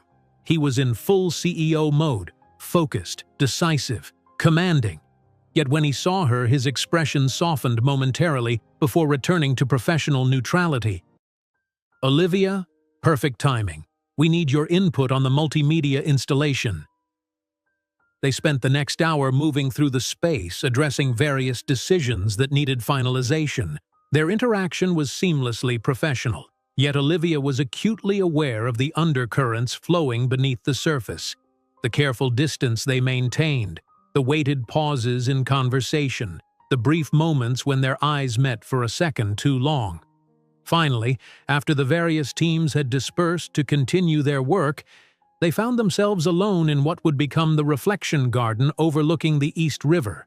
The space had been cleared of debris, with temporary flooring installed and native plants beginning to define the area. The Manhattan skyline provided a stunning backdrop as the late afternoon sun cast golden light across the water. "It's coming together beautifully," Alexander said, looking not at the view, but at her. "Your vision is transforming this place." "Our vision," she corrected. "This has been a true collaboration. One that's nearly complete." He turned to face her fully. "What happens after the gala, Olivia?" The question hung between them, ostensibly about professional matters but clearly addressing the personal dimension they'd been carefully avoiding. "Marcus came to see me today," she said instead of answering directly. Alexander's expression tightened. "Did he? What did my well-intentioned but overstepping CFO have to say?" "He thinks I'm destabilizing you, affecting your business decisions. Marcus should focus on numbers and leave personal matters to me." "Is he wrong?" Olivia asked quietly. "Have I been influencing your decisions?" Alexander considered the question with characteristic thoughtfulness. "You've influenced my thinking, certainly. You've challenged assumptions I've held for years, but every decision I've made has been my own, based on reassessment of values and priorities. Reassessment that coincidentally began when we met. Not coincidence, catalyst." He moved closer, still maintaining a respectful distance but decreasing the space between them. "You haven't manipulated me, Olivia. You've awakened parts of me that success and routine had numbed.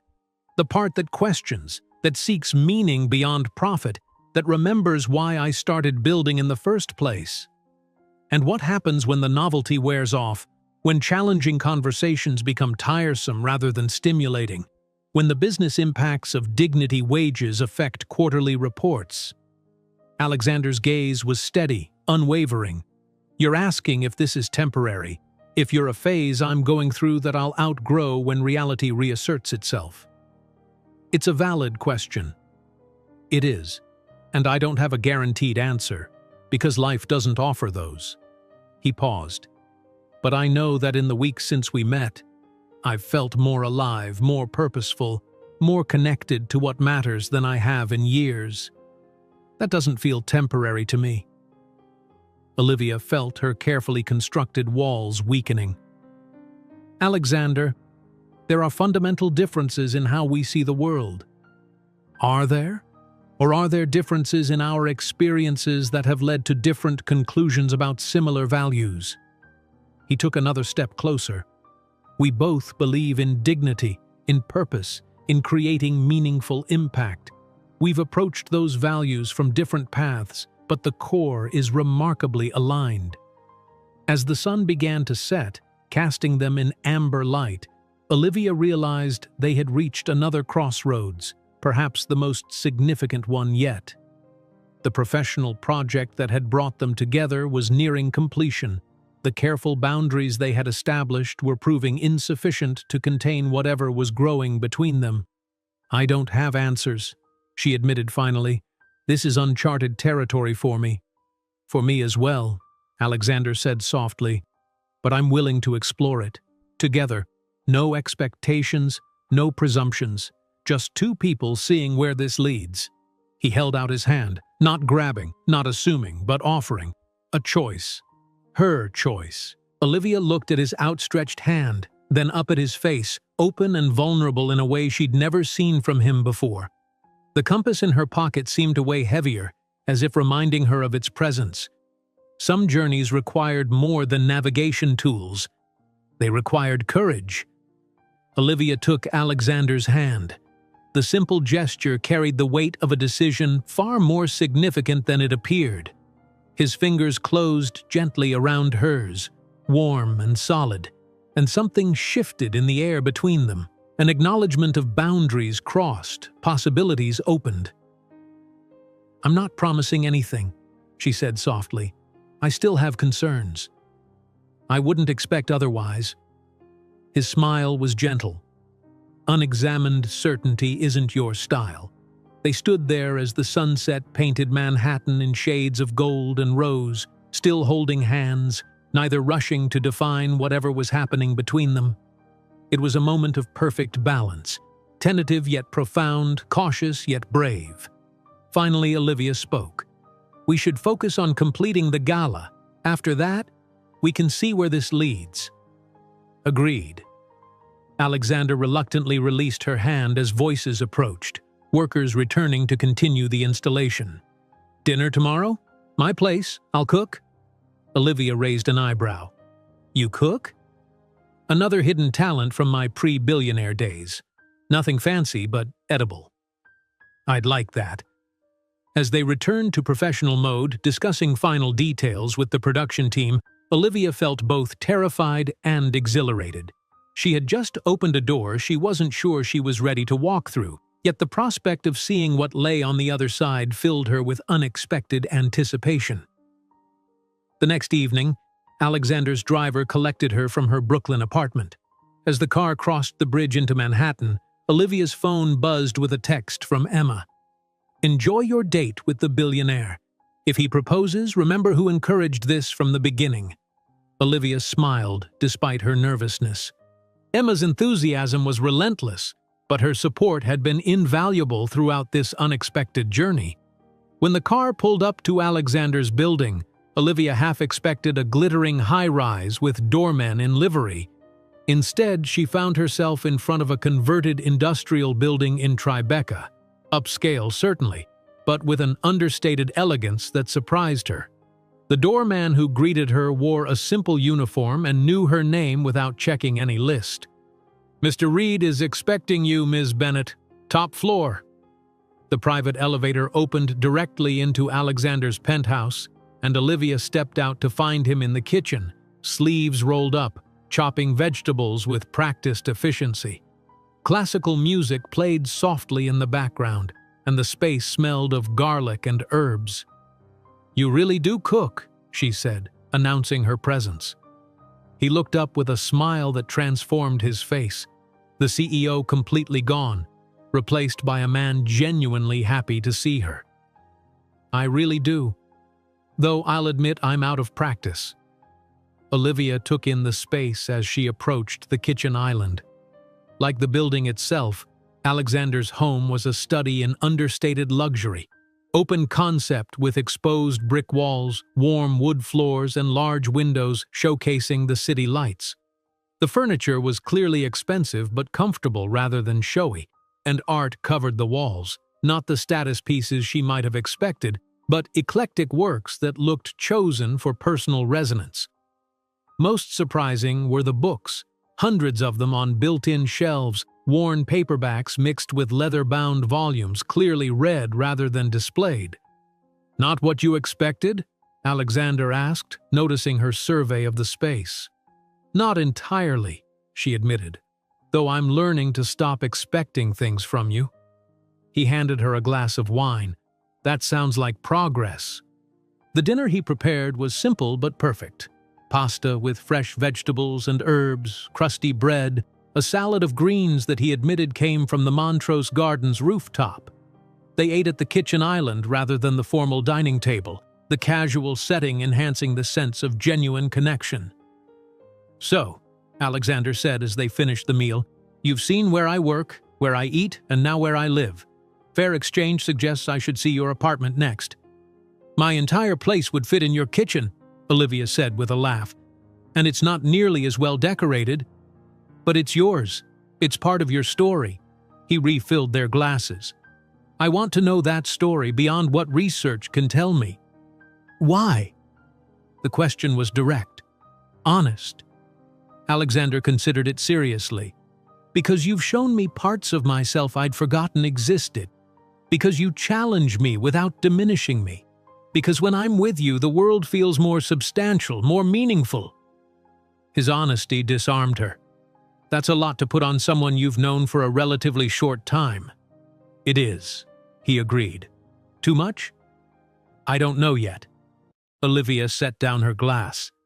"This is unfamiliar territory for me, Alexander.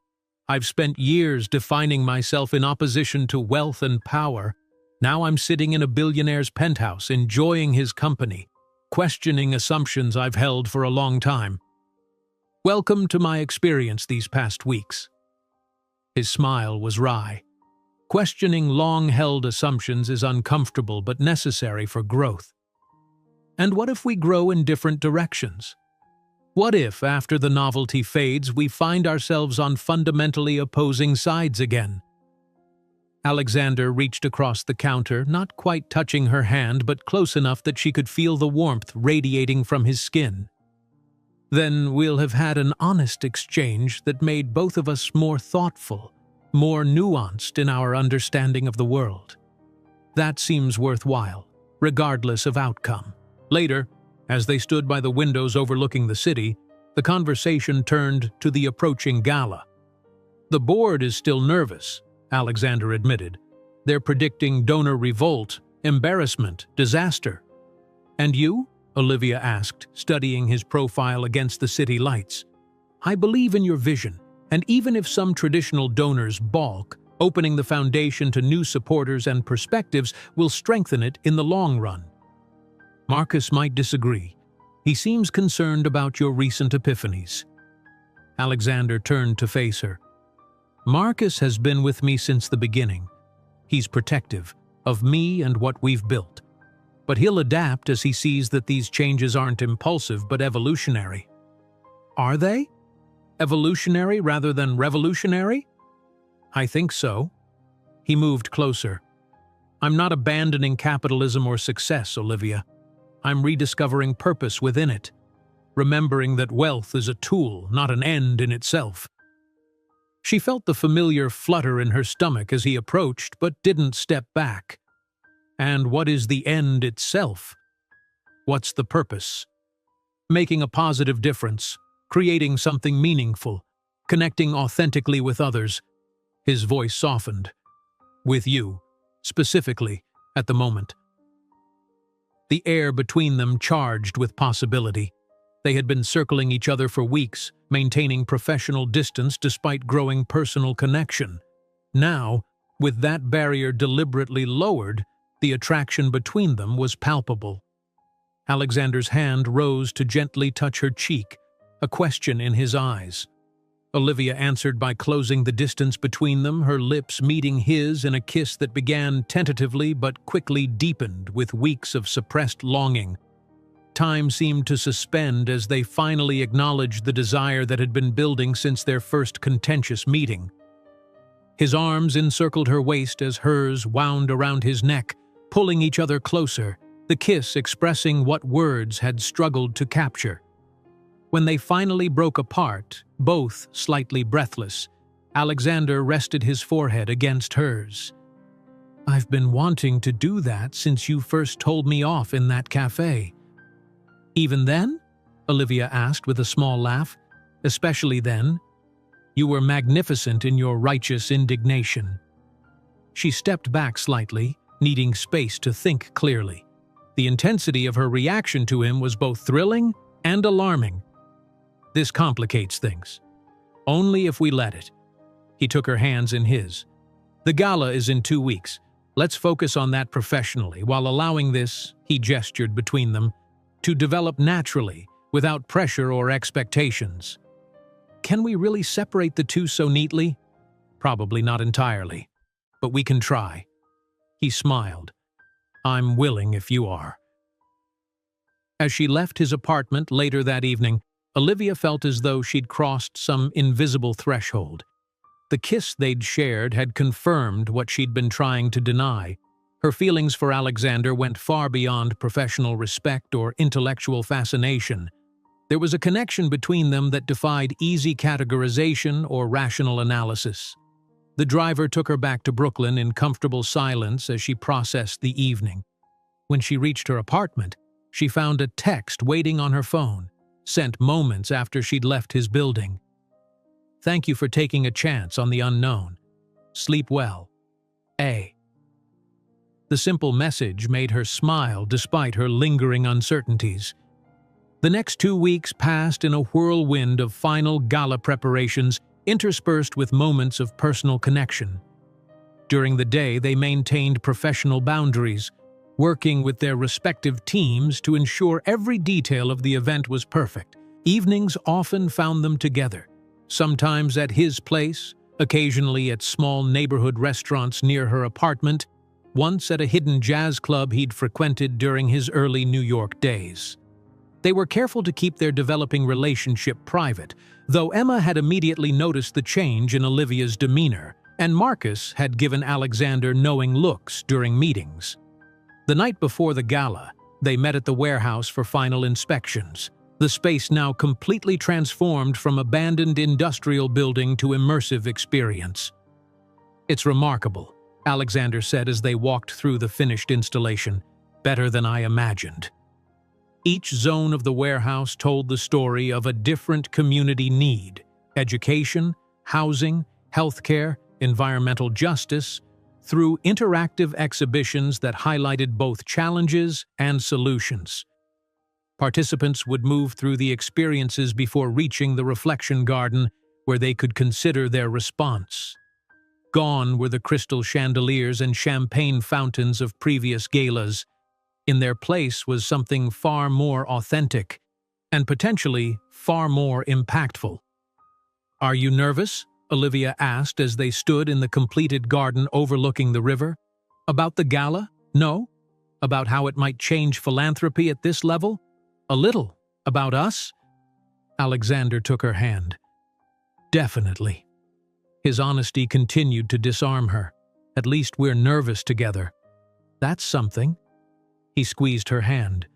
"Whatever happens tomorrow with the gala or with us, I want you to know that meeting you has changed me, Olivia. For the better." She turned to face him fully. "It's changed me too. I'm still figuring out exactly how, but I know it has." Under the stars, with Manhattan glittering across the water, they shared a quiet moment of connection before the public scrutiny that would come with tomorrow's event. The gala would be a test not only of their professional vision but of their personal relationship, placing both in the spotlight simultaneously. As if reading her thoughts, Alexander said, "Tomorrow, we focus entirely on making the event successful. We've worked too hard to let anything distract from that." "Agreed," Olivia nodded. Professional first, personal later. After the gala, he continued, regardless of how it's received, I'd like us to take some time away. Just us. No work, no distractions. To figure out what this is becoming. The invitation hung in the air, not just for a weekend away, but for an acknowledgement that whatever was happening between them deserved serious consideration, intentional space, and honest exploration. "Where would we go?" she asked, neither accepting nor declining. "Wherever you want. I have a cabin in the Catskills. Simple, remote. Or we could go anywhere in the world." Olivia smiled. "Let's see how tomorrow goes first, one life-changing event at a time." As they left the warehouse, locking up for the final time before tomorrow's transformation, both felt the weight of anticipation. The gala represented months of work, a bold reimagining of what philanthropy could be, and a public statement about values and priorities. But beyond that professional milestone loomed personal questions that were far more challenging to answer. Tomorrow, the worlds they had been carefully balancing would collide publicly, and after that, the unknown, with all its terrifying possibility. The day of the gala arrived with the controlled chaos typical of major events. Olivia had been at the warehouse since dawn, coordinating final details, directing staff, and solving last-minute problems. Her team had transformed the space exactly as envisioned, each zone telling powerful stories through immersive experiences, the central gathering area prepared for brief presentations rather than lengthy speeches, the reflection garden serene and contemplative above the East River.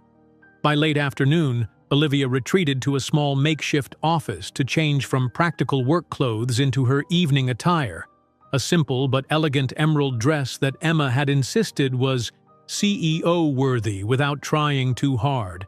As she applied minimal makeup, her phone buzzed with a text from Alexander. "Board members arriving, bracing for initial reactions. You've created something extraordinary here." The message fortified her. Tonight would be controversial for many traditional donors, but she believed in their vision. This wasn't about comfort or tradition. It was about authentic engagement with causes deserving more than performative charity. At precisely 6 o'clock, the first guests began to arrive. Rather than the typical red carpet entrance with photographers documenting designer gowns and expensive jewelry, attendees were guided through a multimedia experience, showing the daily realities of those the foundation aimed to help. Expressions ranged from discomfort to genuine interest as billionaires and celebrities experienced stories of struggle without the usual sanitizing filter. Olivia watched from a discreet monitoring station, observing how different groups moved through the space. Some engaged deeply, reading every panel and participating in interactive elements. Others moved quickly, clearly eager to reach familiar territory of cocktails and networking. Most fell somewhere between, initially skeptical, but increasingly drawn into the stories being told. Alexander worked the room with practiced ease, personally greeting key donors and board members, smoothly addressing concerns while emphasizing the purpose behind this new approach. He was the perfect bridge between old philanthropy and new, respected by the traditional power structure while advocating for meaningful change. They had agreed to maintain professional distance during the event, focusing entirely on their respective roles. Yet Olivia found her eyes drawn to him repeatedly, admiring his skillful navigation of complex social dynamics. Occasionally, their gazes would meet across the room, a moment of private connection amid the public spectacle. An hour into the event, with most guests now moved through the experiential zones, Alexander took the small central stage for brief opening remarks. The traditional gala speech, typically 20 minutes of self-congratulation and vague promises, had been replaced by a concise 5-minute welcome. "For 15 years," he began, "the Reed Foundation has hosted this annual gathering. We've raised millions for worthy causes, celebrated generosity, and enjoyed each other's company in luxurious surroundings." He paused, surveying the crowd. "But tonight, we're asking something more challenging of ourselves. not just to give, but to understand, not just to celebrate, but to reflect, not just to attend, but to engage. Olivia watched from the side, heart swelling with unexpected emotion as Alexander articulated the vision they had developed together over the past months. His voice carried authority but also genuine conviction. This wasn't mere performance. The experiences you've walked through tonight aren't comfortable. They aren't meant to be. They represent real challenges facing real people in communities often invisible to many of us in this room. Your discomfort is valuable. It's the beginning of authentic understanding. He continued, explaining how the evening would unfold differently than previous galas, with opportunities for direct conversation with community leaders, transparent information about how donations would be used, and commitments beyond financial contributions. Tonight isn't about recognition or social obligation, he concluded. It's about meaningful impact.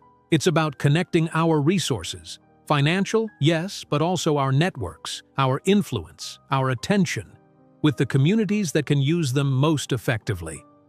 I invite you to approach this evening with open minds and hearts. The team that created this experience, led by the remarkable Olivia Bennett, has given us a gift, the opportunity to move beyond transactional philanthropy to transformational engagement.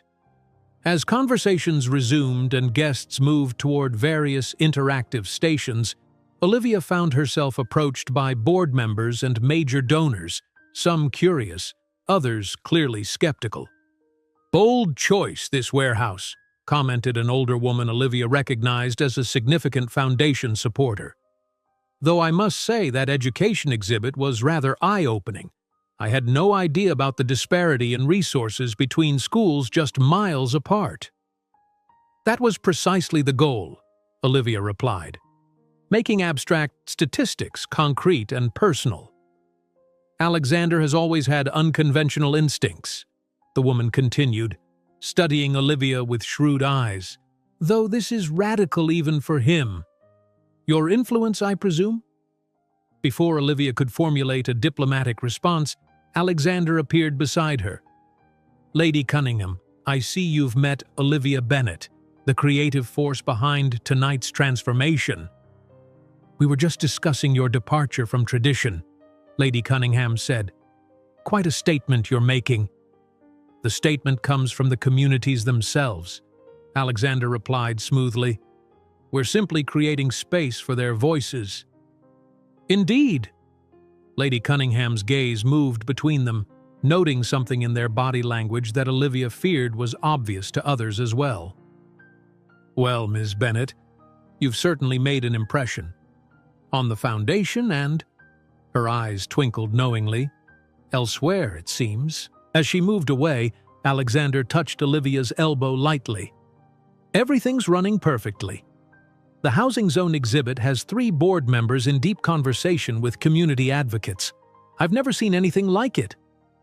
"People are actually engaging," Olivia agreed, "not just networking or posing for photos." "You were right about all of it." His eyes held hers for a moment longer than was strictly professional. "I should circulate. More skeptics to convince." As the evening progressed, Olivia noticed a fascinating shift occurring. Initial discomfort was giving way to genuine engagement. Wealthy donors who had arrived expecting the usual performative philanthropy were having meaningful conversations with community advocates. Tech executives were offering expertise along with funding. Real estate developers were being challenged on gentrification by the very communities they affected. It wasn't universally embraced. Olivia overheard plenty of critical comments about politicizing charity and unnecessary guilt trips. Several longtime donors made early exits, clearly uncomfortable with the confrontational nature of some exhibits. But others who had never attended before were arriving, drawn by word of mouth about this unconventional approach. The reflection garden had become particularly powerful.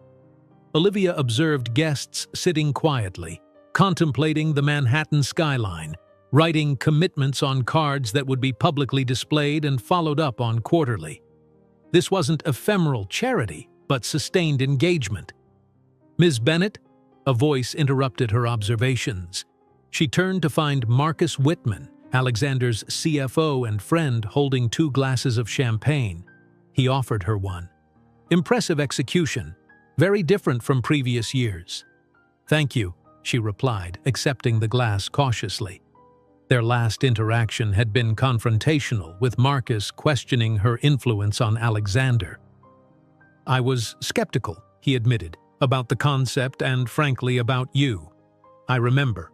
But watching tonight," he gestured toward the main space where Alexander was deep in conversation with a diverse group that included both billionaire investors and community organizers.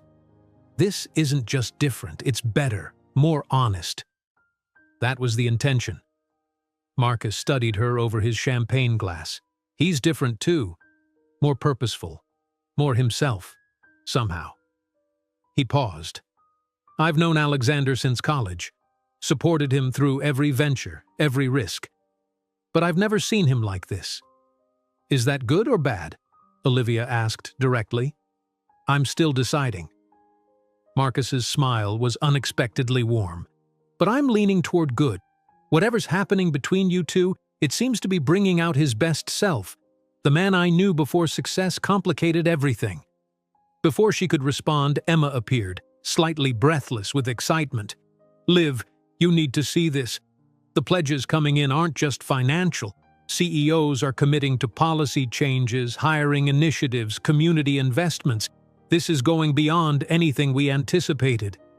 As Emma pulled her away to see the developing commitment board, Olivia caught Marcus watching her with thoughtful consideration.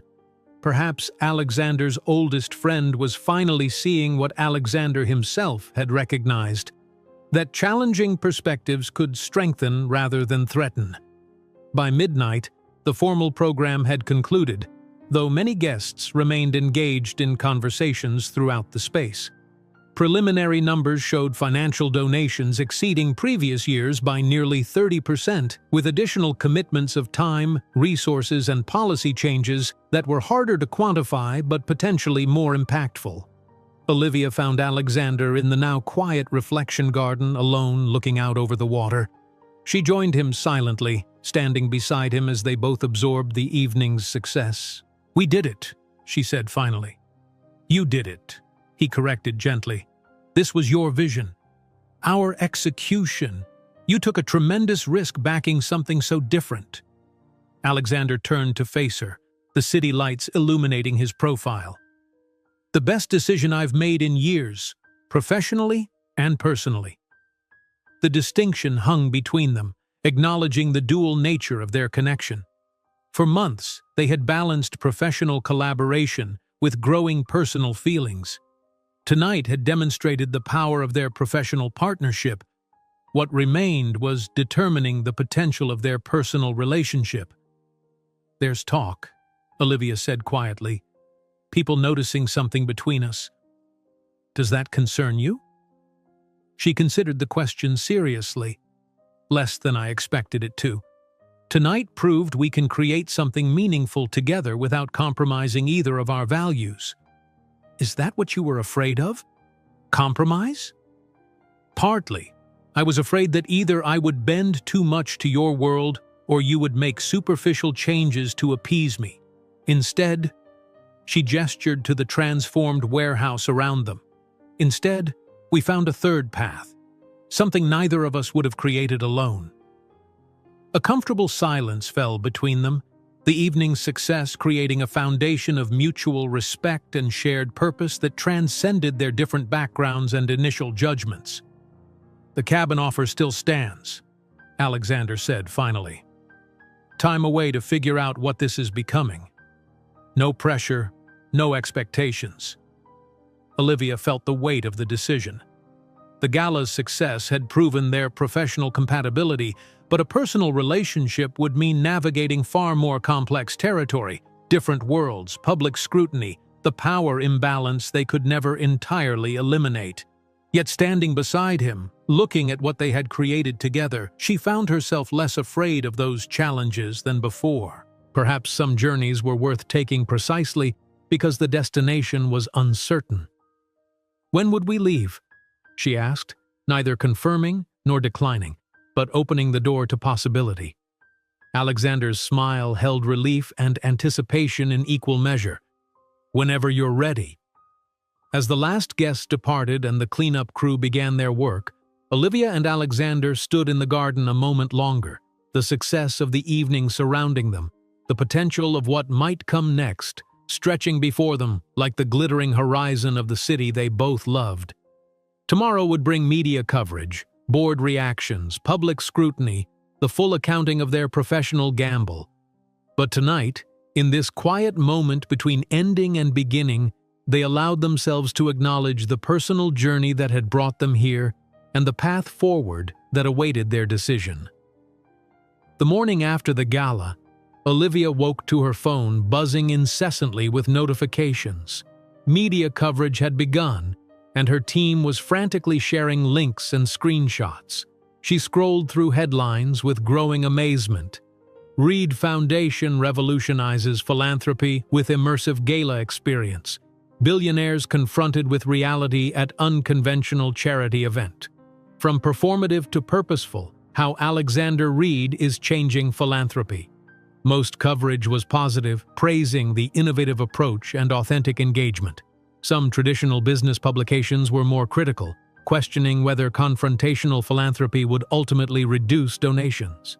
Social media was ablaze with contrasting reactions.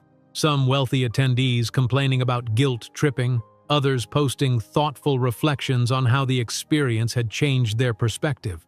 A text from Alexander appeared. "Have you seen the Wall Street Journal yet? Front page of the business section. Apparently, we've started a philanthropy revolution. Coffee in 30? They met at a small cafe midway between their apartments, away from the corporate world where they might be recognized. Alexander arrived first, securing a corner table that offered some privacy. When Olivia entered, his face lit up in a way that made her heart skip despite her attempts at emotional restraint. "Congratulations, revolutionary," he said as she sat down, sliding a newspaper toward her. The article featured a photo of them standing together in the reflection garden, deep in conversation, Manhattan glittering behind them. "They're calling it the most significant disruption to elite philanthropy in decades," Olivia noted, skimming the article. "That's unexpected." "The board is divided," Alexander admitted. "Half are thrilled with the publicity and increased donations. The other half are concerned we've alienated traditional supporters. And which half will prevail? The results speak for themselves. Donations up 30%, massive social media engagement, corporate partners already asking how they can participate next year." He smiled. "Numbers have a persuasive quality all their own." "So professionally we won," Olivia said, meeting his eyes. "What happens now?" Alexander understood she wasn't asking about the foundation. "That depends on you. The cabin offer stands. I've cleared my schedule for the next 3 days." Olivia had spent half the night considering this decision, weighing risks against possibilities. "I need to ask you something first, and I want complete honesty. Always. Is this, whatever is happening between us, worth the complications it will create for both of us?" Alexander didn't answer immediately, giving the question the consideration it deserved. "I've built a life focused on achievement, expansion, acquisition," he finally said. "It's been successful by conventional metrics, but increasingly hollow. Since meeting you, I've rediscovered purpose, reconnected with values I'd set aside. That's not something I'm willing to lose, regardless of complications." His candor touched her. "I've spent years defining myself in opposition to wealth and power," she admitted. "Being attracted to you challenges my self-concept in uncomfortable ways. And yet, I've never met anyone who listens like you do, who's willing to question their assumptions, who sees me completely." She took a breath. "So yes, I'll come to the cabin, to explore whatever this is becoming." The relief and joy in his expression made the risk feel worthwhile. 3 hours later, they were driving north in Alexander's rarely used Audi, leaving the city behind. He had insisted on driving himself rather than using his usual car service, creating a bubble of privacy as they traveled into the Catskills. The conversation flowed easily between them, ranging from childhood memories to favorite books to philosophical debates about responsibility and privilege. The cabin, when they arrived, defied Olivia's expectations once again. Rather than the luxury retreat she had imagined, it was a genuine cabin, rustic and modestly sized, built from local timber with a wraparound porch overlooking a small private lake. Inside was comfortable but simple: a stone fireplace, well-worn furniture, shelves lined with books and board games rather than expensive art. "This has been in my family for generations," Alexander explained, setting down their bags. "One of the few things my father didn't take when he left. My grandfather built it himself in the 1950s. "It's beautiful," Olivia said, genuinely impressed by its authenticity. "And completely unexpected. I come here when I need to remember who I am beneath the CEO identity. No staff, no assistant, no connectivity except emergency satellite." He gestured to the kitchen. "Hope you meant it when you said you could cook, because we're on our own here." "You're serious? Billionaire Alexander Reed chops his own firewood and washes his own dishes? Only here." His smile held a hint of vulnerability. "It keeps me grounded." The next 3 days unfolded in a rhythm entirely removed from their usual lives. They hiked forest trails, cooked simple meals together, read books on the porch as afternoon rain pattered on the roof. Evenings were spent by the fireplace, sharing stories and perspectives, their conversations deepening with each passing day. Physical attraction remained a powerful undercurrent, expressing itself in increasingly intimate moments, hands lingering during everyday tasks, bodies drawing closer on the couch, kisses growing more passionate. Yet both maintained a certain restraint, understanding that their connection needed to be built on something more substantial than physical desire. On their final evening, they sat on the dock watching the sunset paint the lake in crimson and gold. Olivia's head rested on Alexander's shoulder, his arm around her waist, the comfortable silence of people who no longer needed to fill every moment with words. "I don't want to go back tomorrow," she admitted softly. "We could stay longer." "You know we can't. You have board meetings. I have clients. Reality awaits." Alexander turned to face her fully. "That's the real question, isn't it? Whether what we've found here can survive in the real world, with all its complications and contradictions." "I've been thinking about that," Olivia said. "About how we navigate the power imbalance, the public scrutiny, the fundamental differences in our circumstances. And I think we've been looking at it wrong, focusing on externals rather than essentials." Alexander raised an eyebrow, encouraging her to continue. "The essentials are these. Do we respect each other? Do we challenge each other to grow? Do we share core values, even if we express them differently? Does being together make both of us better versions of ourselves?"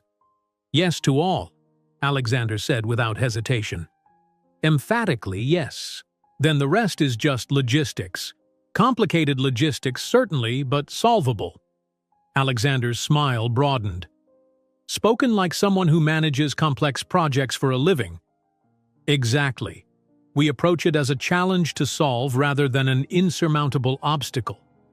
He took her hands in his. "I've never met anyone like you, Olivia Bennett. You see problems as opportunities, contradictions as invitations to deeper understanding. And you, Alexander Reed, are not at all the man I assumed you were when we first met. You're far more complex, more thoughtful, more willing to question yourself." "So we were both wrong," he said, drawing her closer. "And both right in ways we couldn't have anticipated." Their kiss was different from previous ones, not tentative exploration or passionate impulse, but something deeper. A commitment to the journey they were beginning, with all its unknown twists and challenges. When they returned to the city the following afternoon, reality reasserted itself immediately. Alexander's phone exploded with messages as they regained signal. Board concerns about negative coverage from conservative donors, Marcus needing decisions on a pending acquisition, his executive assistant with dozens of scheduling requests. Olivia received her own barrage, Emma demanding details about the weekend, her team with questions about post-gala strategy, a major non-profit interested in hiring Carson Group based on the gala's success. They sat in the car outside Olivia's apartment building, both staring at their phones with rueful expressions. "Reality calling," Alexander said dryly. "Loudly," Olivia agreed. "Dinner tomorrow? My place?" "I'd like that." Before she could exit the car, Alexander reached for her hand. "One thing before we dive back into our separate worlds. I want you to know that what happened at the cabin wasn't an interlude or an escape. It was a beginning." Olivia squeezed his hand. "I know. For me too."